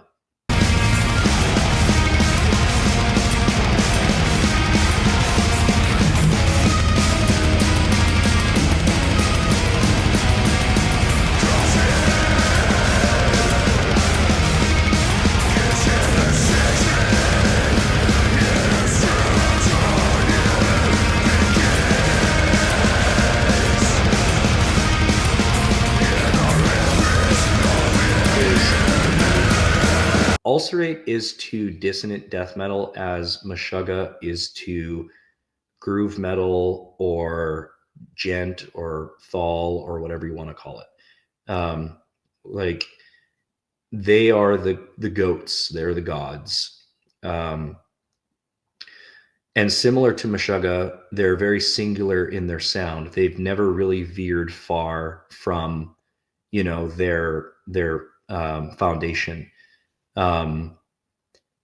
But the one thing I'll say about Cutting the Throat of God is what I've noticed, because I leading up to it, which was a very challenging week of music, was listening to everything, all of their discography leading up to Cutting the Throat of God. And aside from, you know, this is like a masterfully produced album. Their older stuff like Shrines of Paralysis, Destroyers of All are very like drum forward. Like it's very like the drums are like right here and then everybody else is kind of back here, which is awesome because like Jamie St. Murat, the drummer, is a fucking machine, similar to, you know, what's his name? Lila Gruber from Defeated Sanity. Mm-hmm. Absolutely insane drummer. Very technically proficient. You can tell like he's had some like serious whatever classical training or whatever, just crazy. But the production and the way that it's mixed is like perfect. Everything is equal. And what it does is it creates like this wall of sound. And it's so immersive. And it feels like you're kind of floating in this bleak environment that they're musically creating around you. And once you're immersed in it, it's like a dream and you can't really escape it. So it's like you're having a dream. I don't want to say a nightmare, but you're having a dream that you can't really get out of. And until it's all over. And it's a very challenging listen. Like I remember after, like I don't smoke cigarettes or anything, but I remember feeling like, holy fuck, like I need to have a cigarette or something. Cause like, you know, it's like, you know, mentally very draining. But it was also very deep and emotional. And they do it not like lyrically, it's very emotional, but musically, like through the instrumentation, through the guitars and through the drumming and just through like the journey that they take you through, that's what's emotional about it. The vocals, you know, similar to like a band like Teeth, they don't really change. There's not like this you know, there's not like, it's not like he's doing like high notes with his vocals and then low deep gutturals. It's like very mid to low gutturals the whole time. But yeah, musically, so compared to their previous releases, it's probably their most progressive album. And there are parts almost in every single song that are like groovy, where I was actually like, I'm like, oh shit, this is sick. Like The Dawn is Hollow. There's a part in there where it's just like a very simple drum part.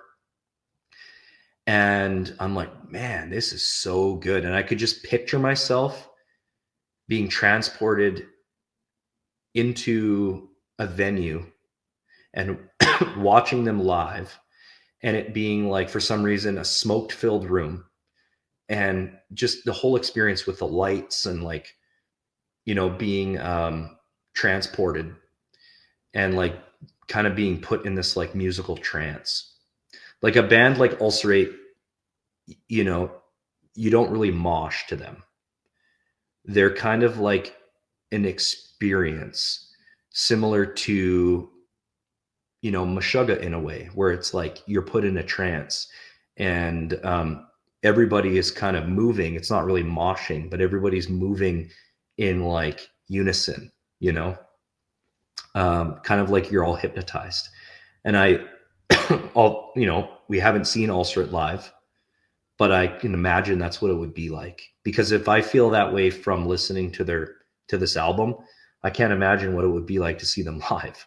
That's a whole nother fucking element to the experience. If they come anywhere close to here, like, it would be amazing to see them live. But I think that's a venue where I don't even know if I would want to stand. I'd want to sit. Yeah, just to like enjoy it. Yeah, I feel like standing would take you out of it. Mm-hmm. You'd probably, because their songs are not short. Like, you're looking at least on average probably 7-minute long song. So Yeah. I think if they are creating such a thing to enjoy as a masterpiece, then you'd want to do everything in your power to try to enjoy that as much as possible. And I think sitting, I would sit down 100% to see them. And the one thing I love about Ulcerate and I love about this album is their use of dissonance. So like they use it in such a way where it's like they have a clean guitar tone, but it's like a clean, dirty guitar tone. It's but the heaviness, like the like pummeling heavy parts, actually come from the bass and the drums, and not so much like the guitars are doing like crazy twinkly shit and like creating this like soundscape. But when it gets really heavy, it's the bass that kind of punches through, and it's like, just like really crazy sounding. And I don't think there aren't a lot of bands like that. Like Ulcerate is such a unique band. If somebody starts playing Ulcerate, you're like, that's fucking Ulcerate. Like nobody else is going to sound like that. Other bands will, use them as influence for sure because of their use of dissonance, but like nobody else will sound like that. So, I love that about them. It makes it's not even death metal. It's like art metal. It's literally art metal. And I feel like it hasn't always been that way with them, but where they are now with this album, it's kind of, this album is definitely like their magnum opus, in my opinion. So that's why I love it so much. Yeah, and so they set the standard, is what they did. For sure, they set fucking standard, and I think that they set the standard for themselves as well, which is going to be interesting to see how they top it. Because like going back and listening to their discography, they've definitely progressed from every single release. So it'll be interesting to see where they go. But I mean, this is such a masterpiece that like they could probably play this and tour off this and, you know, for a really long time. And also, it's probably not the type of band, because it's not easy listening metal music. It's not the type of band that you'd really want to release a new album every year or every couple of years, you know? Imagine creating that. Would they Yeah. have to be positioned mentally to create Yeah. such an album? So So, yeah, I agree. And just the fact that, like I mentioned earlier, it's like they keep this aura above everything. There's just this overlapping aura of gloom that yeah. is so well portrayed over everything, and just doesn't matter if it's the high or low, you still got that gloom over top of everything. And Yeah. it's amazing how they were able to portray that. So Yeah. it's a great album, that's for sure. Mm-hmm. Number 2 time. Hey, number 2 time. Still sticking with the theme of hard and heavy and carnage on my end here. Mm-hmm. This one is a unique album in the sense that it's a 10 song, 10 feature album, and it's Vault of Horrors by Aborted.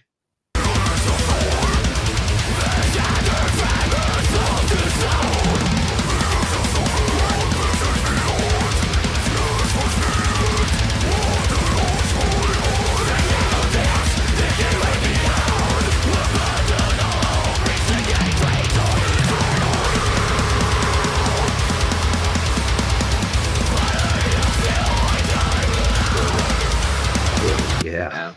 This one was such a fun listen. This was also an album that got released fairly early in the year and still stayed at the top of my mind throughout the duration of the year. Yeah. And what also helped is that we did see them.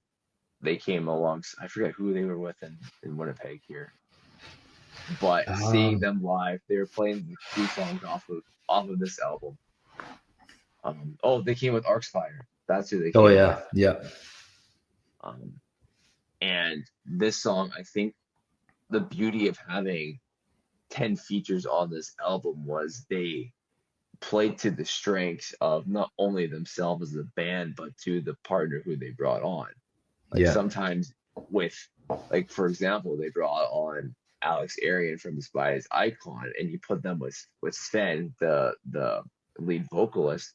They both have their low cuddles and the breeze. Yeah. And they played off of each other, and it worked great. But then you bring someone who, like Ollie did another album that I mentioned that has a feature with Ollie on it, but then he brings his speed. Aborted can play really, really fast as well. That's kind of part of their sound that people have come to know him with. And then he just fits in seamlessly like a puck, and it works perfectly. Yeah. Like so many other great features. Like you got Matt McGeeky from Cryptopsy made an appearance. There was his name's escaping me, but the one vocalist from Carcosa was there, and it was a stacked lineup from front to back. Mm-hmm. And the fact that again you have this creepy horror theme with all syncopated through the entirety of the album, added that spiritual element that doesn't always get added into a lot of albums, having that secondary or tertiary level that really makes an album 3-dimensional. So that's why I love this album so much. I listened to an interview with Sven, and I mean, that guy is a fucking monster on stage. Like, he's so tall and like scary, but he is, it sounds like he's just like a teddy bear in real life, but he's a huge horror movie buff. And so it's like, this album is probably like so fun to make because of that, because it's like you said, it's horror themed. And you know, and then he brings on all these fucking serial killers, all these other vocalists, you know, to like kill it with him. And normally, you know, with an album, any genre, when every single track is has a feature, it's kind of like, okay, like what are we doing here, you know? um and usually it's only bands that like are kind of washed up and they need that, you know, little bit of boost, you know, and the recognition or whatever. But this was like obviously planned and fits within the theme of the horror theme. And it was like, yeah, amazing. It's probably their best album. And I have to uh, agree. yeah, I think it was also one of those things where like when a couple of the singles came out and they were like both had features on them, and a lot of people in the death metal community that love Aborted, they were like, what the hell is happening, like what are they doing, like why this thing better not be loaded with features. And then they drop the album, it's everything is everything has a feature, but everybody's like loving it, like everybody fucking loves it. So Which is so rare that you have yeah, something like that. yeah. But then and that's and like you but go ahead. it like all those vocalists are killers, right? Like they're all top of their game, like the best death metal vocalists in the world. And you know, you think that they would overshadow, you know, like kind of get this vibe. It's like, okay, well, these guys are washed up and they need the boost from these like young vocalists, these killers to come on and like, because maybe Sven is losing it.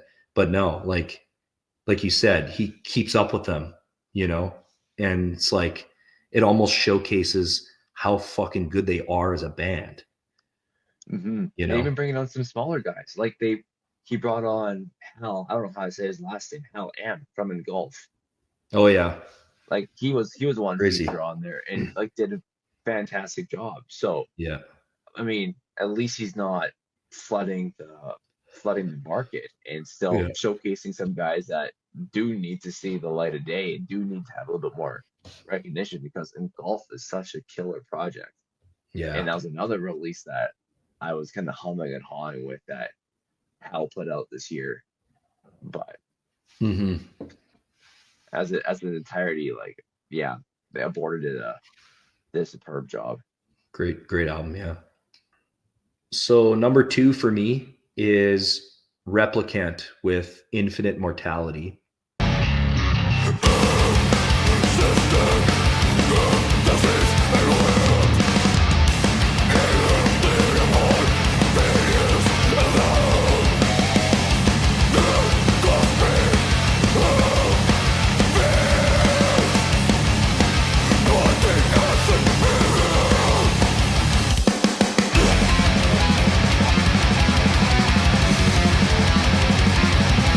These guys are from New Jersey, and they have an East Coast sound.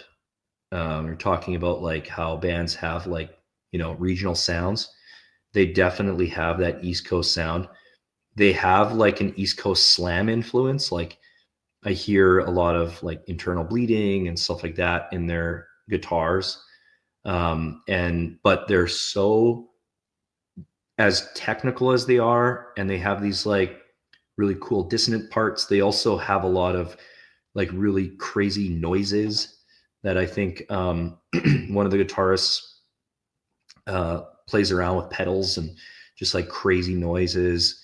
Um, so they're kind of like noise metal influence, um, but like a really great blend of East Coast hardcore, slam, um, dissonant death metal, um, you know, super chunky guitars, extremely groovy to the point where you're like snapping your neck, you know, flailing your head around like a freaking bobblehead.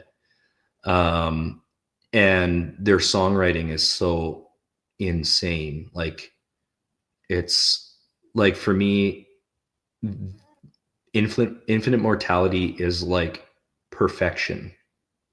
The songwriting is perfectly structured. There's lots of twists and turns and lots of surprises. But every surprise you're like, oh yeah, like that's a fucking crazy good riff, or like insane groove, you know. Um, it's not a boring album. It's very like, you know, there's always something that keeps you on your toes. And then even if you go back to it later on, you kind of like forget about certain parts, and then they hit you again, and you're like, oh, like you can't help but smile because it's so fucking crazy. And the vocal performance on this thing is probably my favorite of the whole year. The guitarist does the vocals, and one of the guitarists does the vocals, and he has a very like unique vocal tone where it's like very strained. It's very tortured, but it adds to the intensity, which I really like and appreciate. It reminds me of like, it's very raw, his vocals, and it reminds me of back in the day when bands, like before all the digital recording, where when you can like track, you know, I'll track guitars and I'll, you know, do vocals at the end, you know.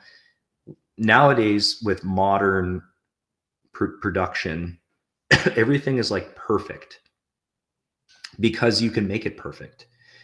You can go back and you can like edit, you can layer, you can, you know, the vocalists will usually do like, they'll do their first round vocals, and then oftentimes they'll come back and they'll do layering, and it helps to like build out the sound, and it creates a like perfection in the sound. But it's obviously not natural.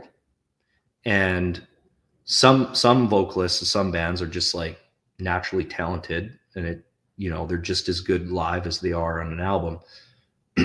These guys, their sound, especially from like a vocal perspective, it sounds like he's actually, I don't know if it's the case or not, but it sounds like the old days where everybody got in a fucking room and in the studio, and you had one take, and everybody plays live, and you're recording with like with tape. And if you fuck up, you got to stop, you have to rewind the tape, and you have to do it all over again. And that's what it sounds like. The vocals are like imperfectly perfect, if that makes sense.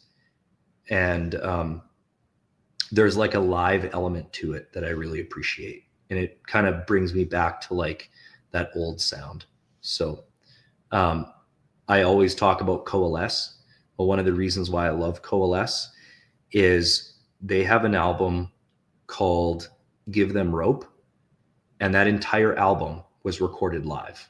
Those guys went into a room and they fucking banged it out. And that's why Sean Ingram's vocals in some parts are not perfect. They're like strained. And it's like, you know, wow, that was kind of, some people might listen to it and be like, well, that was kind of a shitty vocal part. Like, why didn't he re-record that? But like, no, they fucking, you tried doing that live, you know? It's makes it more human. And that's what I love about this album, is it feels very like human. It feels very tortured. It's a very genuine listening experience. It is. It's very genuine. Yeah, and lyrically, it's a very deep. Lyrically, it's very deep. It, like with the slammy riffs, the lyrics are also kind of like slam poetry. So it really fits in the aesthetic of the whole thing. And it's very intentional that way. And I really enjoy that about it. Almost like hyper realism in a way. This was almost my number one. I was like very torn, but yeah, it'll be like a favorite of mine for a long ass time. So I'm glad that they're a band, and I'll kill to see them live someday. And So then the other thing would be like if they were to play live and they're tracking the way that this is, then your listening experience is that much more similar to what you hear on Spotify or YouTube or whatever, because that's just the way that they naturally sound. So then you're yeah, not going to have that disappointment where you see them live and think, why do they sound completely different from what the yeah, album sounds like? yeah, So it's just exactly. an added benefit. So alrighty, Yeah, number one time. number one time. Do you know? Do you want to guess, or do you think you know, I don't or know. do you want a hint? No hints. Just drop it. Nope. Just drop it. Okay. My number one's Moon Healer. Drum roll. Insert computer generated blast beat drum roll. Yeah. As I already announced it. But yeah, Moon Healer's my number one.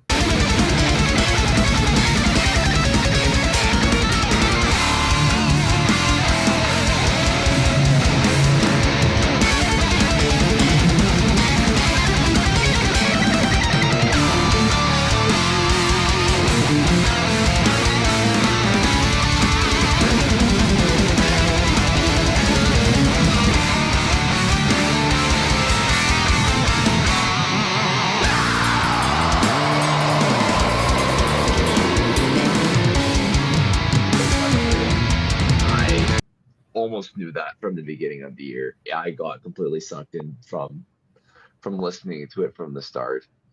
Just the dynamic aspect, like you were talking about, it while still keeping the deathcore flair in a sense, mixing it with tech death, the Mhm. crisp bass sound that is punchy and is still brought to the forefront of all their songs, which again adds another level of listening experience, which gets lost all the time. You don't hear the bass when it's supposed to complement the guitars and bring Mhm. the whole band up and thicken it up a lot. And they were not hiding it in the slightest, and that helped out. I helped out a lot.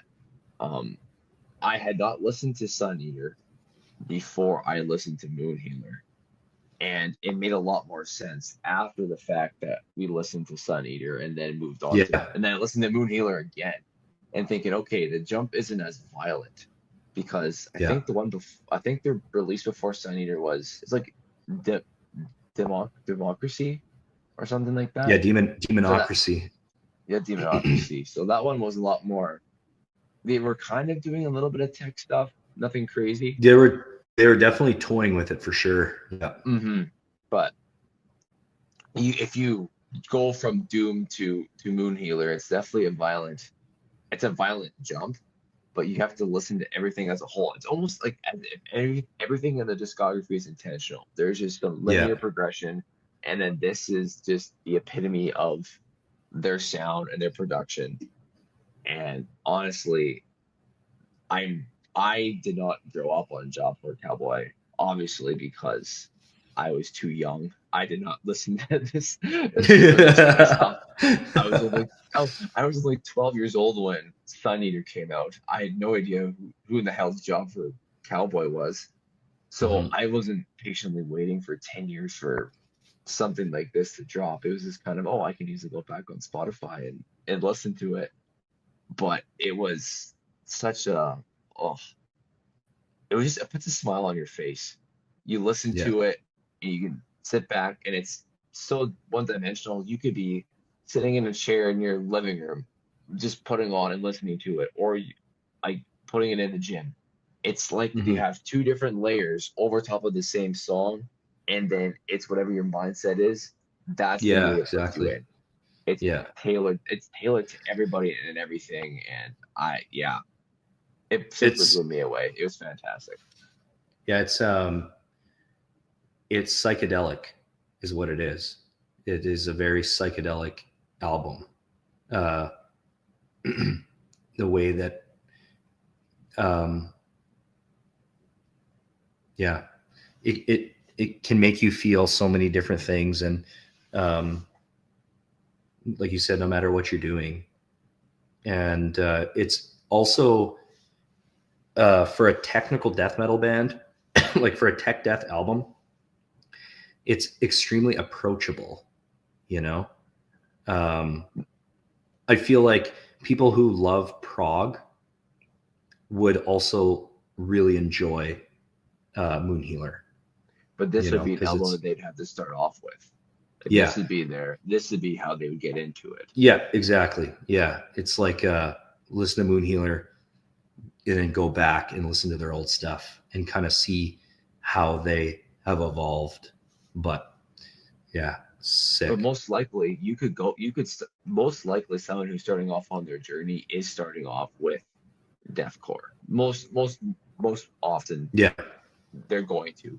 So if they're Yeah. really strategic with how they listen to their music and they're really strategic, you could go through a whole jump for Cowboy discography, like I said, go from Doom to Moon Healer, and then you think, okay, now there's this whole other sound that I had no idea existed. Now Yeah. you start getting into the rabbit hole of tech death. Now you make the Mhm. jump. Yeah. So Yeah, that's cool. they'll be genre defining band when it's all said and Yeah. done, like you said. So Yeah. Yeah. that's Sick. my number one. Nice. Well, that's a fucking killer number one. I say so. And now this is your definitive number one. This is Above my and Beyond. definitive. Yeah, Above and Beyond. My number one is Convulsing with Perdurance.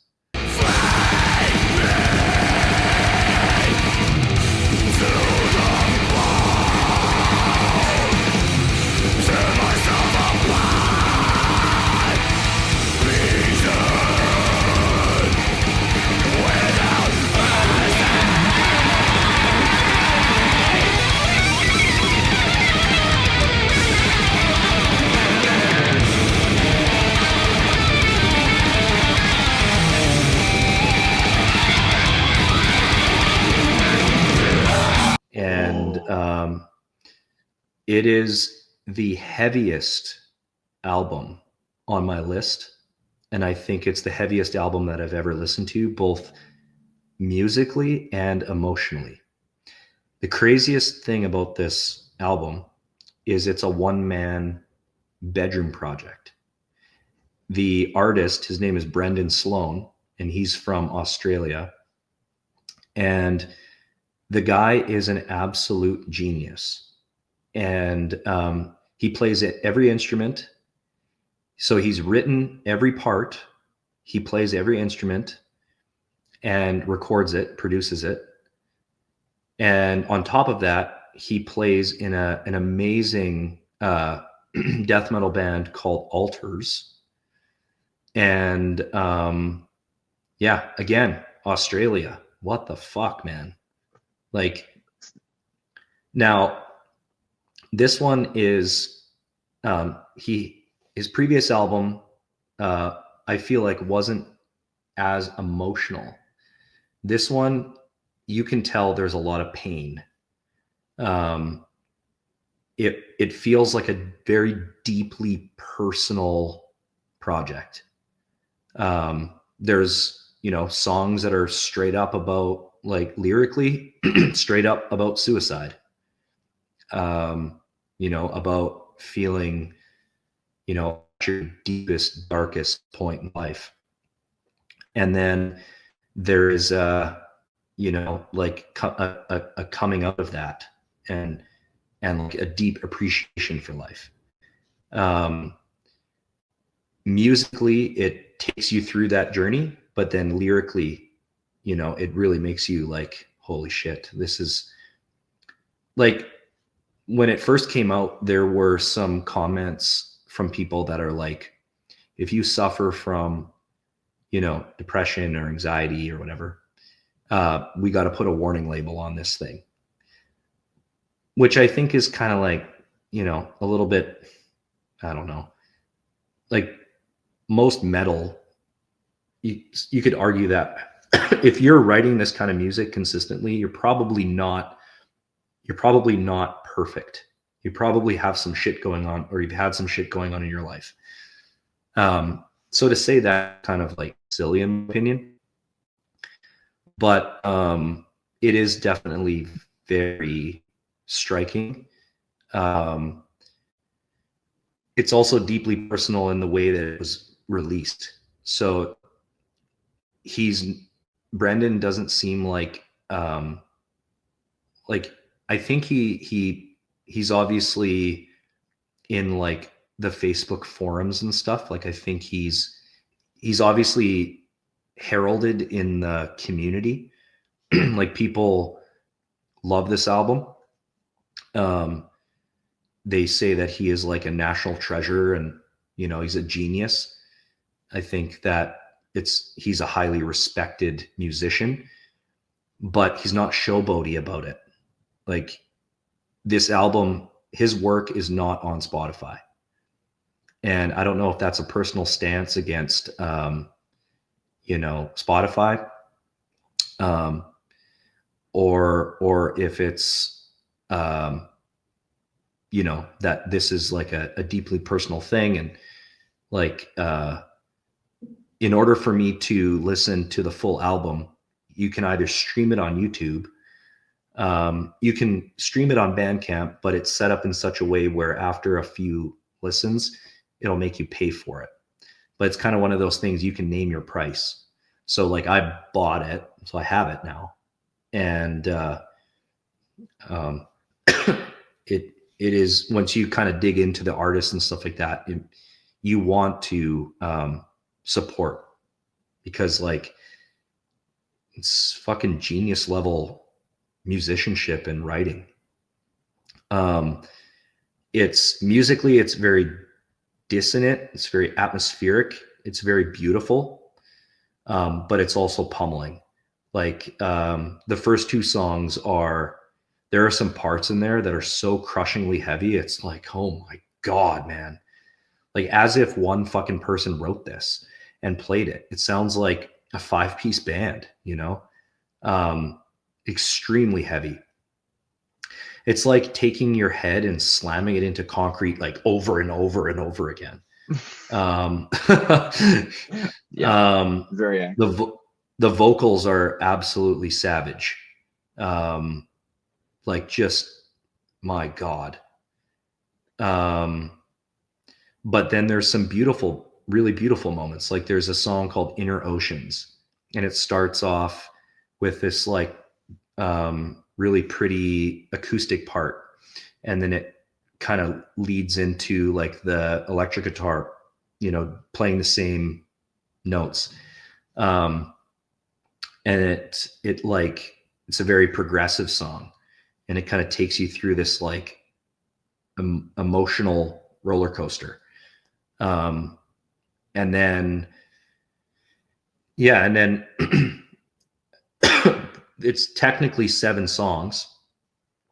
But then there's an extra song that's actually a Porcupine Tree cover. Porcupine Tree's like this amazing band.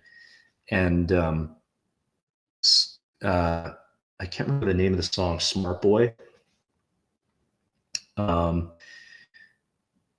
But yeah, it's a incredible album, and definitely repeated listen worthy. And it will be up there in the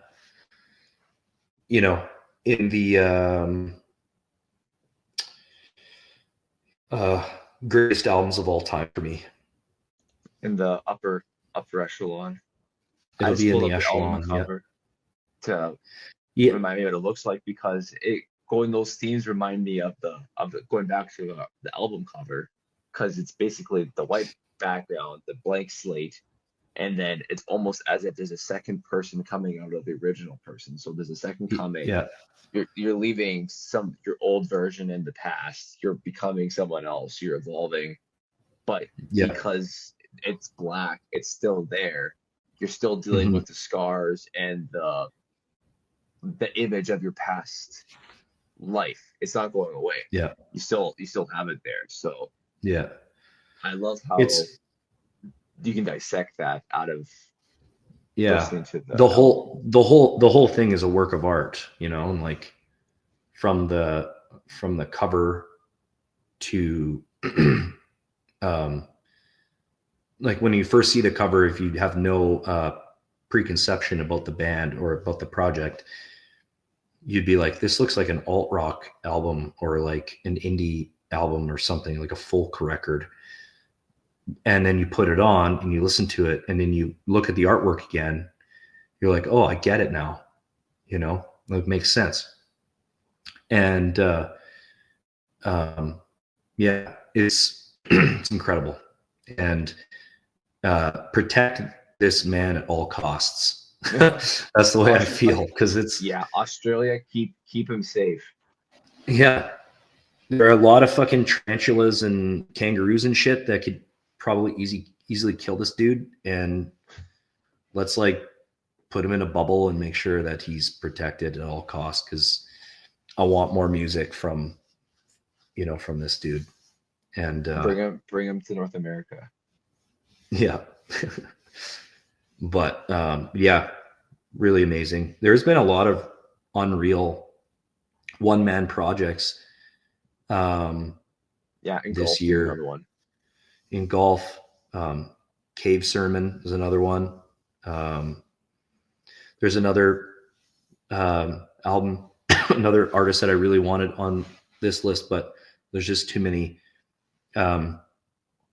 It's called Kvadrat, which is Greek or Uzbeki for square. And it's another like kind of dissonant death metal one-man project. It's very good as well. And that just came out this year. It's a little bit more black metal influence.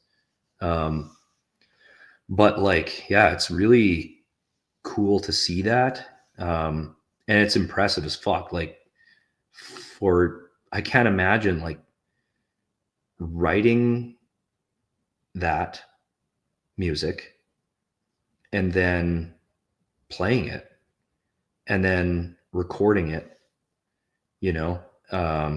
producing it, like mixing it, is just like insane. Like the amount of work that goes into that. That's like, you can do it on the side. But I feel like this is like a work of art that you have to spend every waking moment, like dedicating, thinking about it, and then doing it, and like the trial and error. And like, yeah, it's a masterpiece basically. So, but yeah, that's my fucking list. That's our list. Yeah. Hopefully we can keep this thing going and maybe start doing some other stuff with this channel and see where it goes. We'll just like jump on here every once in a while and talk about music and shoot the shit. And I mean, there's so much music, so little time, right? So yeah, someone's got to talk about it and discover it all. So might as well be us. Yeah. All right, pal. That concludes our journey. You betcha. Well, thanks for putting that all together, and we'll do it all again next year. All right. See you, man. Yeah, you betcha. Take care. Peace out. Real heavy!